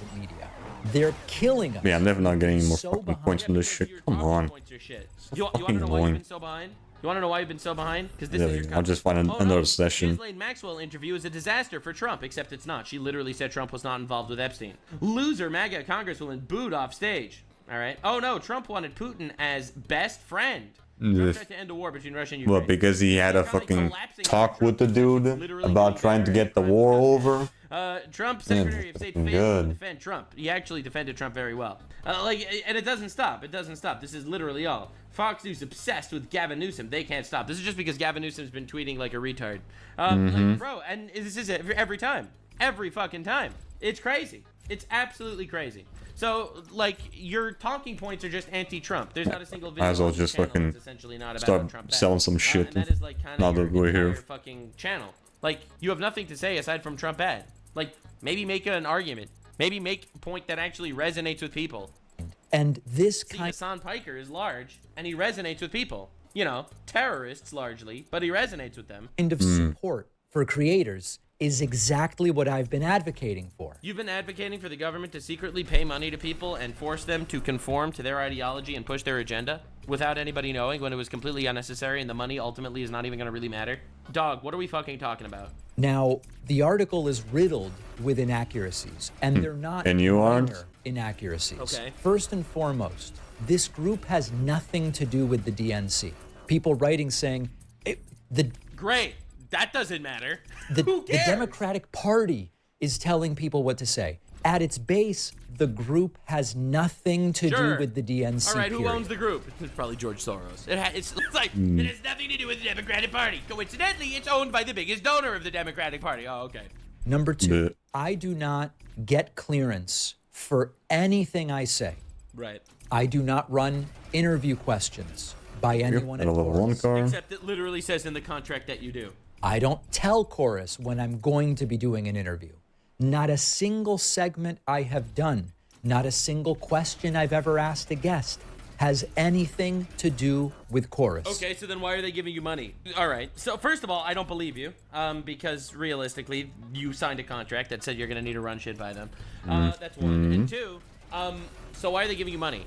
But they're just giving you a free $8,000 a month for nothing. They're just being charitable. They don't tell me what to talk about. They don't tell me You only talk about Trump. who to interview. They don't tell me how to cover a story. There are no restrictions of any kind on my content. I've never Sure, covered buddy. a story Sure. because Chorus suggested I do it. Maybe. Who's gonna believe you though? But I've never not covered a story because Chorus Yeah, suggested never trust a fucking liar. Maybe. Because you never know, he's just lying to you. You were literally With lying to whatever. your audience for fucking years, saying that you're an independent YouTuber, that you're independent media. Turns out you're just in the pocket of some rich fuck that's telling you what to say, allegedly. Like, why would anyone ever believe you? there is no content relationship of any kind. All right, so what's the relationship? What do they do? So what does Chorus do? Great question. They run technical trainings, how to produce content. Really? They run technical trainings on how to produce content? Let's click on his latest video, okay? A MAGA congressman has been caught on a hot He's mic yapping. saying Trump's He's name yapping. is in He's the just literally, Now on the literally surface, like the least amount of fucking editing needed for this shit. And he yaps. Oh, he just plays the clip for like the whole fucking. Oh, you don't want to wrap up people. This is Aston On Morton. the side, and then he yaps. Right, so we're almost done with this shit. And he ends the video with an outro. Yeah, we're almost done. Mustache. Really? They're running fucking technical training on your YouTube videos? You turn on the camera and talk for 5 minutes. Like, come on. No one's buying this, bro. You're telling me Everyone's they're not. paying No one's people buying this shit, dude. Come on. so that they could teach At you least, how to make at least pretend to know that you're How do you know take what a you're talking small about shop there. of 1, 2, or 3 people and put content out on multiple platforms the way I've been doing successfully for decades? So they are paying you money to teach you how to make content on other platforms for decades. So then what? So then what's the relationship? So then you were doing this before they ever joined you. So what's going on? They set up mentorship relationships. I think 500,000 should be enough to get the rest of the cars, though. Yeah, I think. Yeah, I think so. We should be almost done. Which is something I've said for years we need to be doing. You are getting, they're paying you money every month so they can be like, oh, hey, could you do a call with a little creator and teach him how to make thumbnails? Oh, give me a flying shit. Come on, no one's buying this, bro. Also, I'm pretty sure that this motherfucker is so rich they can probably hire like a shit ton of editors as well. So he's probably not even fucking doing all the work, he's just fucking babbling. He's just fucking yapping in front of a fucking camera, not doing all the fucking hard work of making a YouTube video, probably. Video where you essentially fuck yourself in the ass and put your foot in your mouth. Did you use the media training to respond to this controversy?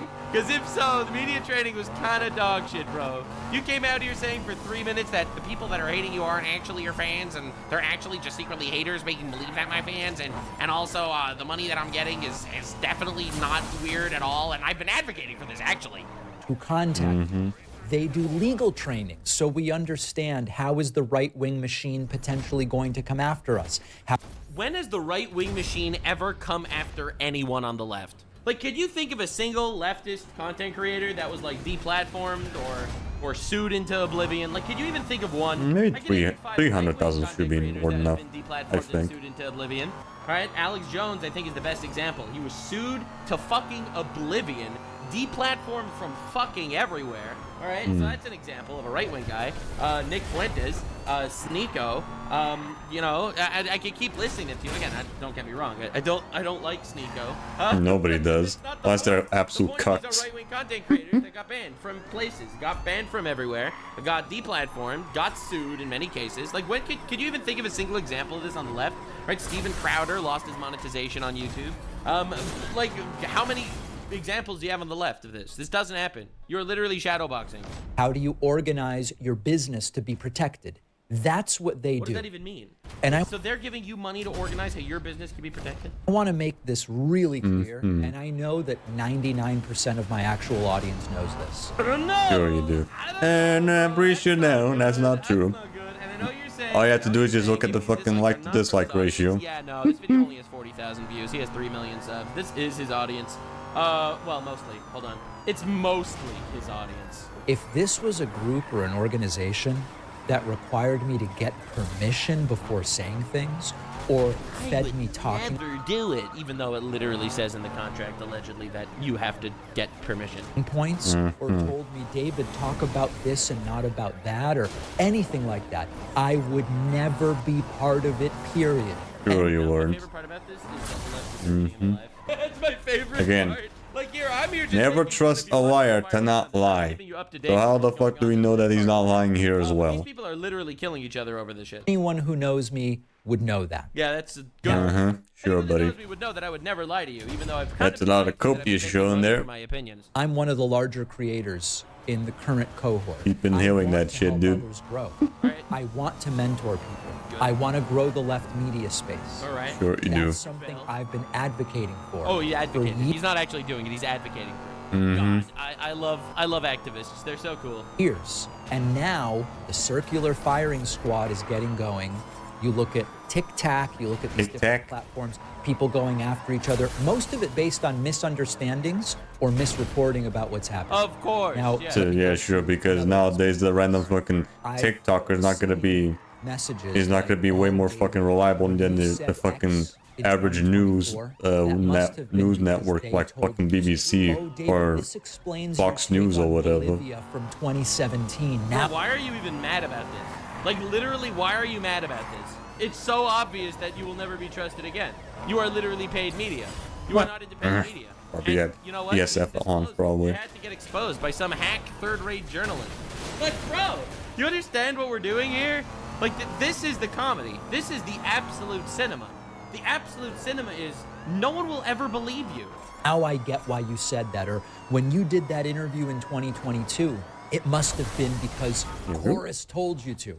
Even if you wrongly believed that I was now completely compromised by my participation in this group, right? This thing is brand new. It's like 8 weeks old. Oh, or it's something. 8 weeks old! Obviously! Of course it is! A guy that's been making $300,000 a month on YouTube, if you include sponsorships, and let's be being conservative about it. That guy is taking a deal where they make $8,000 extra a month. Really? Is the difference between $300,000 a month and $308,000 a month really worth it, bro? And that you're not gonna announce it or make it public to the point that other people need to figure it out? Come on, dude. Like that, maybe 10 weeks old, something like this. So the revisionism of going back and going, now I understand why David. Not only are they not directing content today, this thing is brand new, so it's just like impossible. Of course. One other thing I want to mention. Brand new, only a couple months old. The article identifies my friend Brian Tyler Cohen as the co-founder of this group. And now he's being attacked as well. His motives being impugned. Brian worked on this as a volunteer. Brian Tyler. Sure, yeah. For those of you that are unaware, all right. Yeah, where's the proof of that, though, buddy? Because this is going to be very fun. Very, very fun. Let's look at Brian Tyler Cohen's content. Let's see what it is. Maybe it's completely different. Yeah, is it the same? Is it the same bullshit? Yep. It's all Trump bull. It's all Trump slop. Against Trump, they didn't. Virginia governor nominee redrawing maps, Trump. And they're all probably, yeah, they're all also doing the same shit of just uploading a shit ton of videos every day. Like a shit ton of videos just on one day. Just one day, they have like 5 or 6 videos on. Goddamn. It's hilarious. And they're also like around like 7 to 8 fucking long videos. Democrats flip Rep Seaton, shocking election upset. Yeah, they kind of cheated. Fed up judge shuts down Trump in unprecedented case. No, he didn't. Bombshell Democrat gets surprised. Yeah, they're all Trump related. It's the same Christ. Do you see what I'm saying? It's the same fucking content. It's literally the same content. It's the same fucking guy. Brian Tyler Cohen. This is what's gonna shock you. Get ready. Because remember David Pakman gets 57 million views in a month? He gets 118 million. Sheesh. Making $500,000 a month on ad revenue alone. I'm pretty much doing the exact same shit as the other guy. He's working totally. They probably are not at all following actual basic messaging. This is probably not specifically being told exactly what to do. He makes the same video 1,000 fucking times. Like, bro, all these fucking frauds, they're all getting exposed. It's amazing. It's absolute cinema. It's beautiful. He has spent hundreds of hours no one knew that for thing. not a penny on this project, solely because he, like me, believes we need this type of organization on the left. Sure you do. What is the organization? The fact that $8,000 goes to the pockets of hell, man. YouTube videos? Like, come Bullshit. on, what are we fucking talking about? Like, you look at what they're doing on the right now. Will you fuck off like, and get over here? I don't mean like centrist people that are just leaning right because the left wing is retarded. You know, like the Asmengolds and Joe Rogans, like they're on the right now, I suppose, a little bit more. Not because they're actual right-wing people, but because the left... The left are just absolute fucking deranged motherfuckers right now. Larger, broader perspective, like just a slightly larger, broader perspective. When you look at actual right-wing media, I'd say someone like Charlie Kirk. Yeah, just most left fucker just wants Trump dead, especially if you just constantly see what they always post on Twitter. Like he's always doing things. You really think giving $8,000 to David Pakman to slop yap in front of a camera for 8 minutes, 7 times a day, you think that is what's needed to save the left-wing party? Obviously not. It's a money grab. Right. He doesn't need to be doing this for himself. He's trying to do this to build up left-wing content creators as a body. And also, I show it's not also just to make a quick buck. Also so dog shit is the best way to build up left-wing content creators is to collaborate with them, is to make content with them, is to platform them, is to teach them how to make videos. You think an $8,000 check is gonna make any difference at all in the long run? Dude, you look at Asmongold videos or David Pakman videos, these videos are getting millions of views, and to be honest, it has absolutely nothing to do with production value. Yeah, because it's just the person just yapping in front of a camera, nothing else. Would fucking, you know, include other people. Not much editing going on. Besides maybe putting like an image of like a few seconds, and that's about it. Right? But he doesn't. But they don't do that. That's how you build left-wing media, right? Is by doing collabs, debates, events. But they're not. They're just pocketing $8,000, and coincidentally, they're literally just towing the fucking Democrat Party line. Villain in this entire thing. It's just farcical and pathetic. So the bottom line is, we need more of this on the left, not less. We need more organization and infrastructure and people understanding how do you build a content machine? How do you produce a podcast? How do you grow an audience? How do you distribute it? How about being just real? Not being paid for your fucking If this is supposed to be beliefs. some sort of explanation as to why liberal influencers are getting fucking under-the-table payouts from this shadow organization. Like, it's such a joke. Literally. How to do podcasts? You fucking yap for an hour and upload it. Like, what are you talking about? How do you organize your day? What's your YouTube setup like? The article is designed to attack and degrade. I can't speak to the motives of the people behind it, so I won't even speculate. My involvement is as I've described it here. Sure. There's nothing more, and there's nothing less. It's up to you to decide whether you trust a particular creator. It's up to you to decide what sort of structure. Yeah, never trust them. Scum, absolute scum of the earth they are. What I can tell Never you trust those is little that the shits. circular firing squad is how the left loses. When we start turning each other over what at the end of the day? Yeah, two retards fighting. The best day for me. So I'm sick of the losing. I'm trying to win. I'm sick of losing. We do it a lot. Yes, we know. We know. Yeah, we know, we know. You don't have to say anything else. We know. If you also are trying to win, and then maybe we can have some better outcomes. Wow, what a good rallying call. What a good rallying call. Join me if you want me to win. Anyway, let's see what the comments. You didn't disclose who funded Chorus, which is funding you guys. You are not independent media. If you're being paid, show the checks. Don't censor the information either. David A. Packman. Oh, got him. If you are being paid, you are told what to push. Because, duh. This is why we need transparency on funding and the funder of content creators. Why don't you talk about Gaza? Oh, please. That's what he's doing. I grew up watching PBS. All shows had a sponsored part where they would mention it. Oh my god. Unreal, bro. You're getting cooked on the comments, alright? God damn. Dude, this is crazy. They're eating them alive. Lol, independent media. True. True. The left needs to organize independent media. If it's organized by the left, it's not independent. You complete retard. Nah, that's cinema. That's fucking cinema. I love it so much. Now, one of the major reasons why I wanted to talk about this is because Well, there was a video that David Packman catching up this one. 4 months ago. This is after Trump became president. As you can see, it has a lot of likes and not a lot of dislikes because it wasn't really covered by anyone. It went super viral. This is when people thought he was still a we're gonna talk about this. reliable source of information. I think it's a gigantic scam. The reason why I didn't talk about it last time is because I was missing a piece to the puzzle. Right, when he uploaded this video and I saw it, it felt wrong. It felt so wrong and like straight lies. But I was missing a piece in the puzzle. How could he say this without actual backing it with people in power? How could he push such a blatant and obvious hoax, in my opinion? And now I think it's very clear. Now I think it's very obvious if you actually use critical thinking. But we're going to destroy this because I think this is destructive to the country. This is obvious, blatant fear-mongering, and I think it's videos like this that's why the Democrat Party cannot be taken seriously. I am going to tell you something today that I him never again. thought I would say on this show. I have now been warned multiple times by immigration lawyers that I should not leave the country at this time. Let me explain. Huh? I'm a naturalized U.S. citizen. Many people maybe don't know that. I've been a citizen of the United States since I was, I think, 16 or so years old. So went through the entire process. How's this going? What the hell is he going with this? Legally obtained permanent residency. Right, that's Ultimately, lovely. my parents got Power to you, citizenship brothers. as an under 18 son of naturalized citizens. All right, good for you. I was able to get citizenship Hell yeah, by dude. going to the post That's office and filling out a passport application. Oh, dude, that's awesome. Hell yeah. dude. And then that was decades ago. That's great.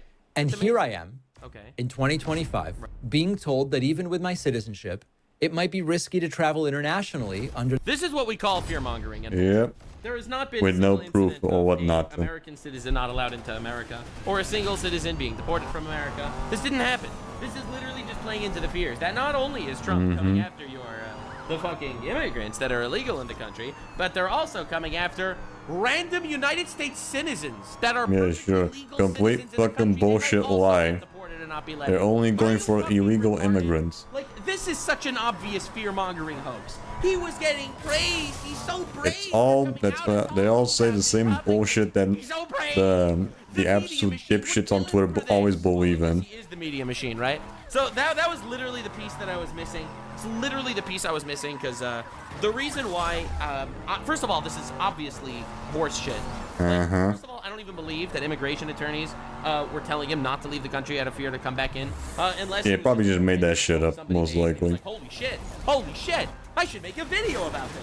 Which I think is very likely. He was at family dinner. Immigration lawyer is his cousin who was also at the family gathering and is like, yo, Trump is like deporting people. Like, you should be, you shouldn't join. You shouldn't leave the country. And he's like, holy fuck. It's How ironic though, because there's like a fucking book in the background there that was written by him that says the echo machine, like the being part of the, like getting a fucking echo chamber. How ironic. Fear-mongering bullshit. This didn't happen. Now, to be clear, there is not a single instance of a deportation that happened where the person deported was legal in the country. Every single deportation out of the thousands of people that have been deported so far, every single one of them was illegal in America. Every single one. Brother, they let Hassan Piker back into the country, and that guy is also a naturalized citizen that supports terrorist organizations, nationally discovered, all right, and, actual U.S. designated terrorist organizations are being supported by Hassan Piker. Probably one more, and no problem. that should be enough for everything, probably. Deporting you because you're a naturalized citizen at the age of 15. Are you fucking crazy? Now, this is obviously a hoax that he's pushing, but it gets worse. Under this second Trump administration because of what might happen when I get back. Yeah, what's gonna happen? I'm not going to pretend, I might be deported, but they're going to rip up my passport. It's not about that. But the idea is that coming back. Yeah, what's the fear that you're shadow boxing there, buddy? Really? Because there hasn't been a single example of this so far. So that's pretty weird that specifically David Pakman is going to be getting targeted, unless it's all literal horseshit. Or uncomfortably Motherfuckers fighting ghosts over here. Reports of U.S. citizens detained at the border. We've seen U.S. citizens maybe if they're criminals, held and questioned for hours without even being told why. We've seen a spike in the stories from... Again, do you have any proof of that, though? Bullshit, right? Hassan Piker was allegedly asked questions for hours, which he wasn't. He wasn't. He was just like a few minutes. They lied about all that shit. That just was untrue. Folks who are dual nationals or have names that look or sound foreign, or maybe they speak... Are you retarded? I'm a dual national, okay? I'm a Canadian and I'm an American. I had no issues ever entering America. Like, dude, why are we playing this fucking game? You are a complete retard fraud. You are literally fear-mongering for no reason. Like, come on, dude. And now, when I saw this the first time, I was like, how does he have the balls to actually do this? Like, how do you have the balls? Because he's paid for it. Global scale. Because personally, I would never. Yes, now we know why. Because he's being paid to say this shit. To just literally terrorize so many people that are just watching this. I was wondering who's paying him to fucking say this. He's independent. That's the question. Allegedly independent media. But if it turns out he has some like high up connections, like I would be very comfortable delivering the message of the Democratic Party. You see, this is something that a congressman couldn't say. A United States representative, a government official, they can't say shit like this. Let's see this enough for all the cars. And even his story is based on what some random immigration lawyer told him. It's also based on nothing. But he's independent media, so he could fearmonger much more effectively. That's why I think this is such a crazy, dark, I think it was this one, right? Yeah. With an accent. Stories of those folks being pulled aside. Bro, you don't have an accent. What are you talking about? Yeah, you have your typical American accent, dude. What are you talking their about? Own countries. Well, maybe they were suspects. And what immigration attorneys are telling me, the ones that are paying attention. And again, the reason why this is also funny is because immigration attorneys, you went to multiple immigration attorneys and they told you don't leave the country. Like, are you fucking stupid? This is not real, okay? This is not true. Unless by immigration attorneys, he fearmongered a little bit in a previous video and he had some guys in his comments being like, hey, I'm an immigration attorney. You should be scared to leave the country. And he saw that comment in his YouTube comment section. He was like, oh boy, time to get 3 million views of fearmongering. Is that naturalized citizens, people like me, in Trump's second term, with the return of these Stephen Miller style policies, we just need to Stephen Miller? Why? What has happened to any naturalized citizen so far? For nothing. Absolutely nothing. Saying, if you leave, have legal representation lined up. Know exactly which immigration lawyer you will call. Is this not terrifying? Is this not like just... If you believed him, which no one should. Because, again, I think this is complete fraud. But if absolute lies they spreading right here. This is fucking horrifying. Because he's being paid to say it. Person, your average American, is not making $300,000 a month on YouTube ad revenue. Is not walking away with $4 million a year on YouTube ad revenue that just has lined up attorneys, right? Your average American cannot afford to have immigration attorneys on retainer. This should be the last car. Literally not be let back into their home country. This is fucking evil. It really is. Because this is based on nothing. This never happened to anyone. And your average American listening to this can't afford that. Let's check. Bro, they couldn't afford eggs. Because Biden pitched up the prices by 66 out of 69. Literally the beginning of You had 3 cars we can't get because they're locked behind Overwatch. Every single person that's a naturalized American citizen to have a lined finally up done with this shit. attorney, or they shouldn't leave due to the expert advice of independent media pro David Patrick. Same thing here as well. If this isn't fear mongering, I don't know what it is. There's no other So yeah, 11 hours on racer side, they will be available 34 hours in on the case you cop end up side. in one of these situations. Christ. Think of it. Legal representation. Probably just enter a country. 23 hours of us just fucking farming SP stuff on the cop side. This is literally not Christ. even real. This didn't happen. This isn't reality. Now what is Yeah, I can't get all the cars because they're locked behind the bullshit fucking Overwatch, which is not a thing anymore. Not yet, anyway. More fear mongering. Yo, did you see that? They're not even deporting legal immigrants. They're not even deporting people that are immigrants in America that are legal in the country. They Yeah, I'll show which ones are those. Invaders, people that All the way to the right here. illegally. That honestly There should we be go. fucking deported. These guys. I can't get these fuckers get locked behind Overwatch, which is like a service that isn't a thing anymore, so you can no longer fucking get this shit. Because they feel like it's a lack of empathy. In my opinion, you have a lack of brain cells and overwhelming bullshit in your veins. I think it's the same thing with the racer side as well. And look at reality for a second. You need a country to have borders, and when someone breaks Yep, into your home, same you thing. throw them out. This is obvious logic 101, but the fucking army of suicidal empaths. Right, I'll watch the rest of the review off stream, but yeah. My fucking god, we're finally fucking done with this shit on least on PS3. Although I'm probably gonna have to do the same thing on PS4 as well. Probably. I think it might not take as long. Yeah, I think it's probably not gonna take as long on PS4 just because it's better controlled in that game. What game is next? Right. Again, I am thinking of doing Sonic All-Stars Racing for like next online game. But first, I want to do more Skylanders because we haven't done one of those. Haven't played any of those games in quite a while. So yeah, we're still gonna be going to the PS4 version of Need for Speed Rivals though. Yeah, so we're gonna be switching between that game and probably Superchargers. Yeah, great, another fucking racing game, quote unquote.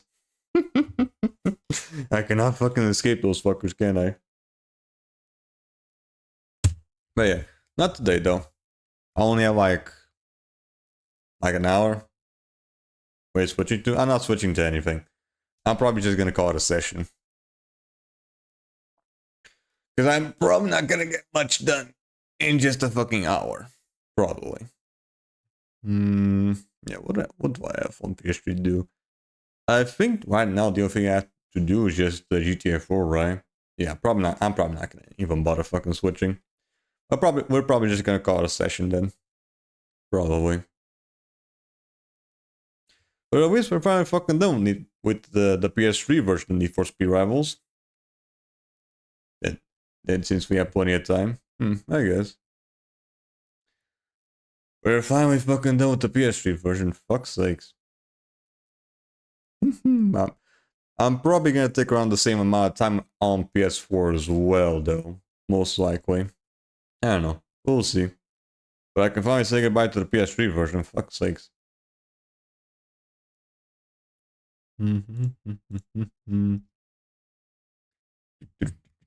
No more farming on this version.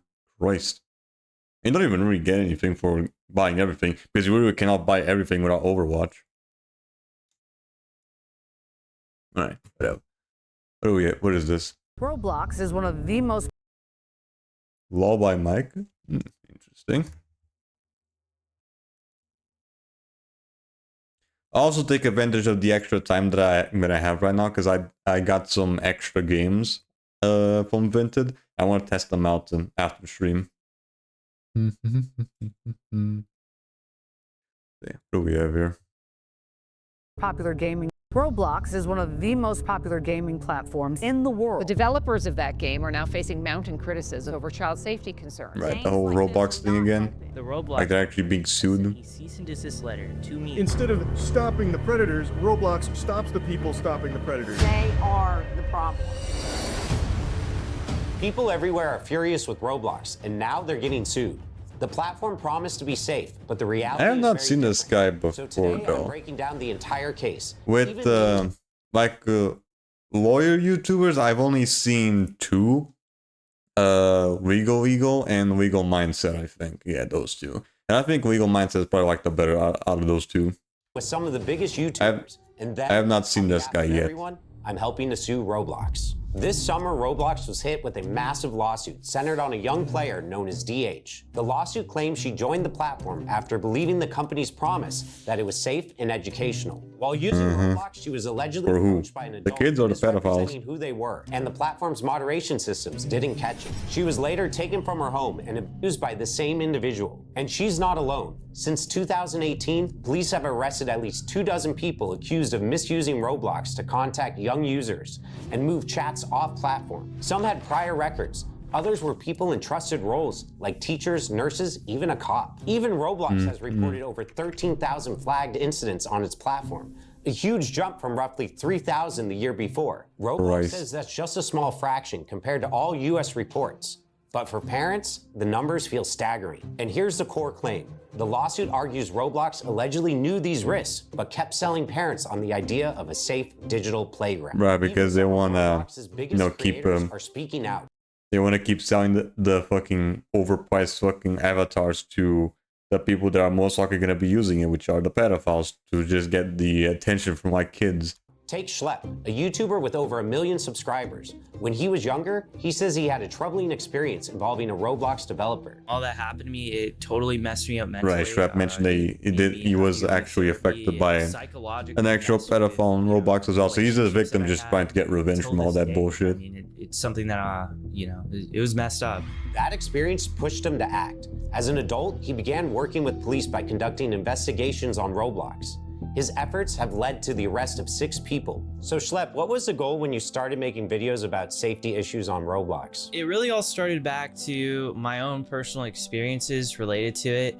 I had some very negative experiences as a kid, and I was affected by a very popular developer. So I saw these issues firsthand, like I experienced them. But instead of celebrating him, Roblox banned his accounts and sent a cease and desist letter, accusing him of violating the rules against vigilante groups. They're trying to silence the whistleblowers. They're spending Oh, that's his personal lawyer? people Okay. like Schlepp. But what I they're doing, I don't think we've seen this guy yet. they're also trying to silence all the victims. And this is important, Mike. That same day, Schlepp dropped an 8-minute video where he described his ban, as well as his troubling experience with the Roblox developer. Schlepp slammed Roblox for failing to take action against the developer for years.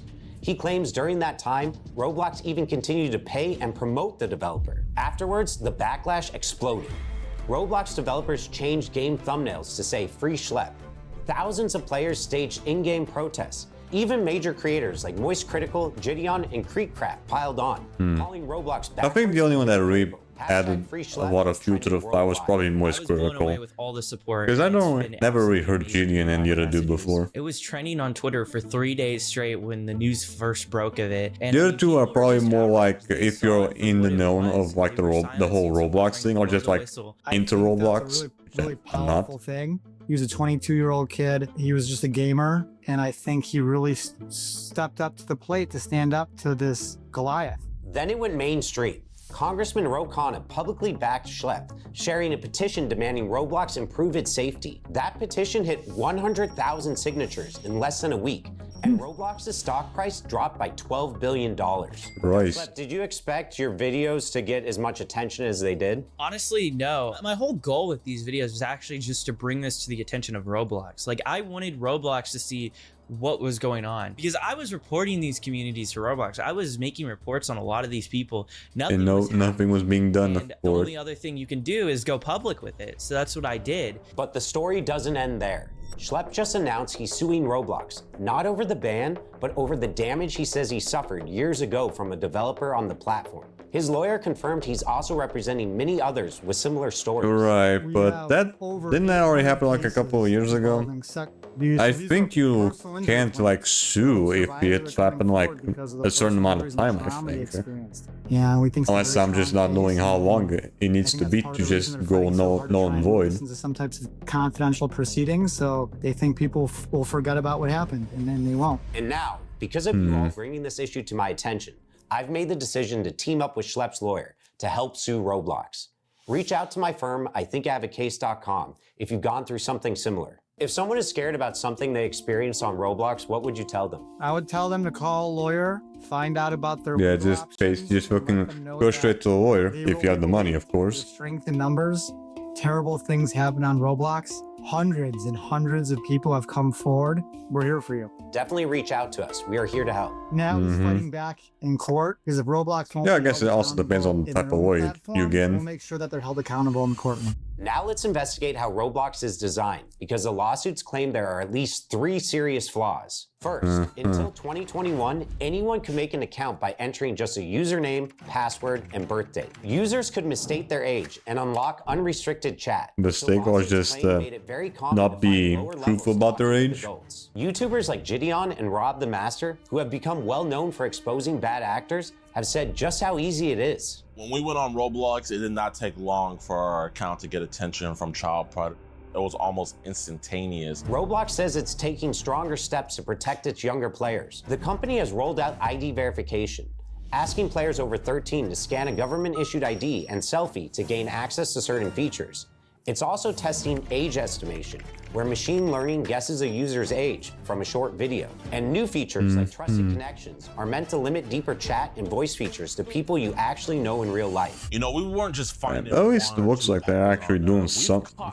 Too bad it had to only result. These guys. Too bad he only had this only came out because because of pedophiles were being just doing whatever on the platform. Apps for children, when from my own experience that's not the case. Even with ID checks and trusted connections, the scale of the platform makes full protection something that has to be taken even more seriously. Unless you wanted to play the 17+ mic up games and stuff like that, anybody can pretty much sign up for Roblox. Next, the game uses in-game currency called Robux.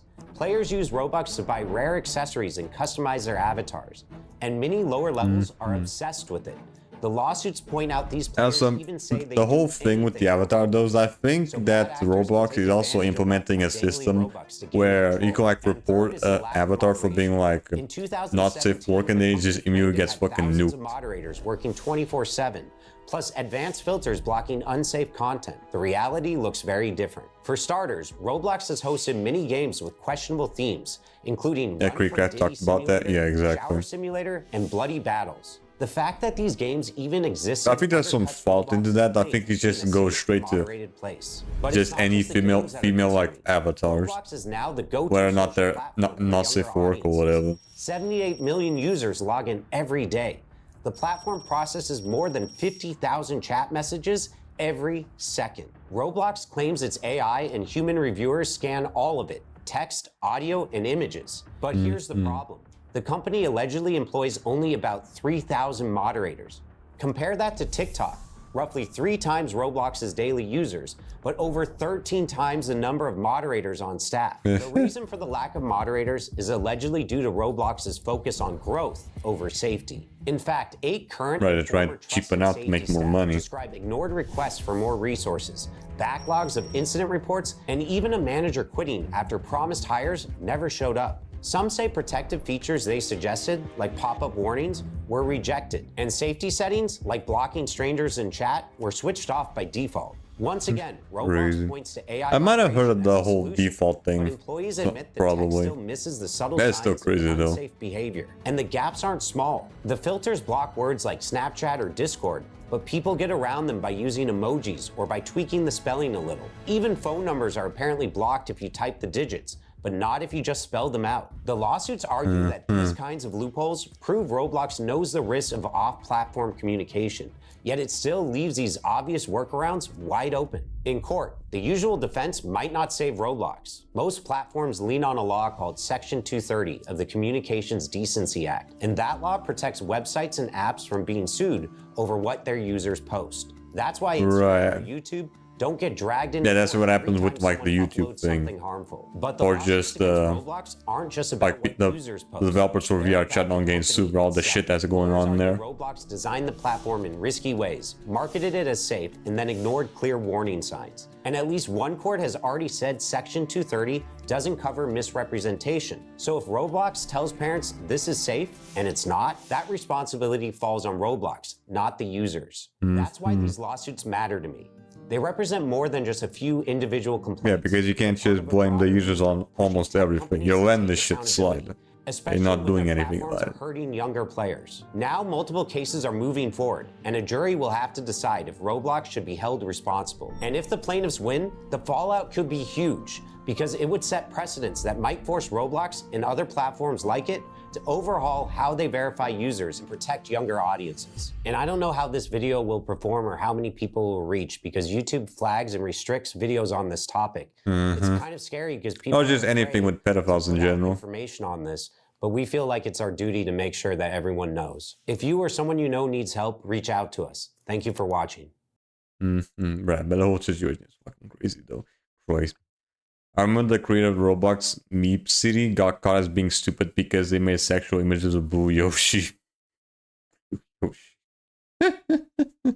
Christ. Okay, that's more funny than anything, but whatever.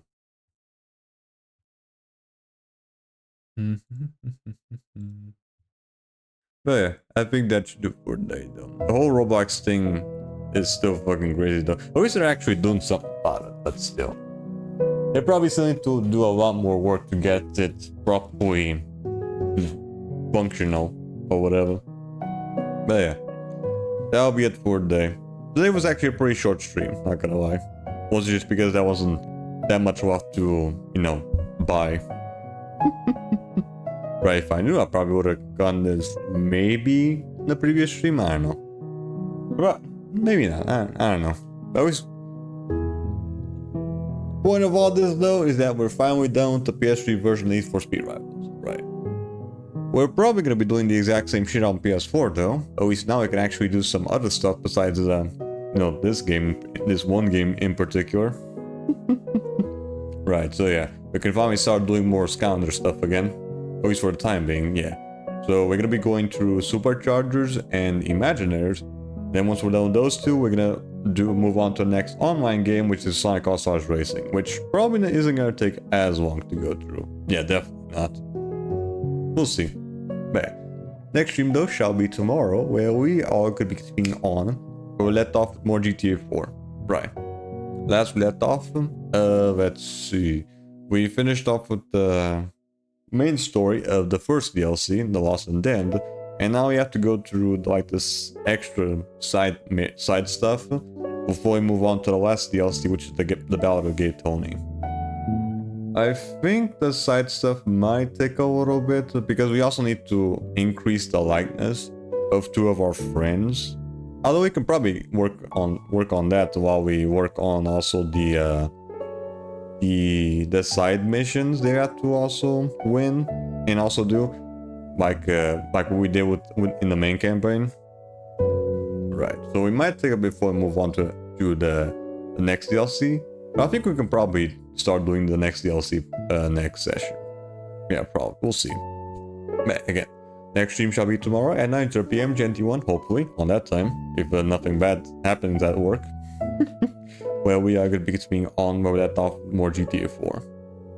If you like to be notified when I go live, or any other shenanigans, I have my stream schedules over the uploads. You can go to my Discord where you'll be notified as such. If you also want to keep track of any previous streams I also passed, you can also go to my YouTube channel as well. Now all that said and done, who are we going to be doing today? Well, let's use that right now, shall we?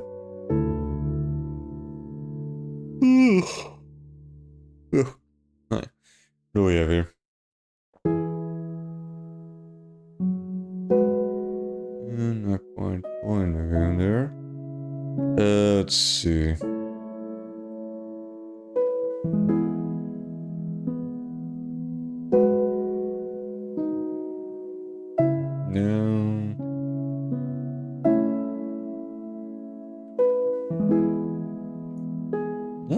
people playing right now. God damn.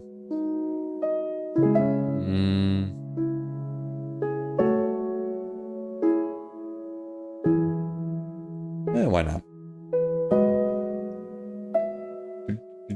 You haven't ran into her for a little bit. Here we go. So yeah, for this stream, we are going to be rating Sapphire Gleam. Right now they're going through Monster Hunter Rise. I actually was this close to having a copy of Monster Hunter World. By this close, but then I realized the seller on Vinted had the base version of the game, and not the one that has Iceborne, which is the one that I'm gonna probably get if I see it at a good price. I don't know. I'll probably, yeah, if I ever get my hands on Monster Hunter World, it's probably gonna be the version that comes with Iceborne, probably. So yeah, you guys have fun with Sapphire. Have yourselves a nice day. As always, have a good one. Bye. Bye-bye. See ya. Have a good one. Bye. Bye-bye. See ya.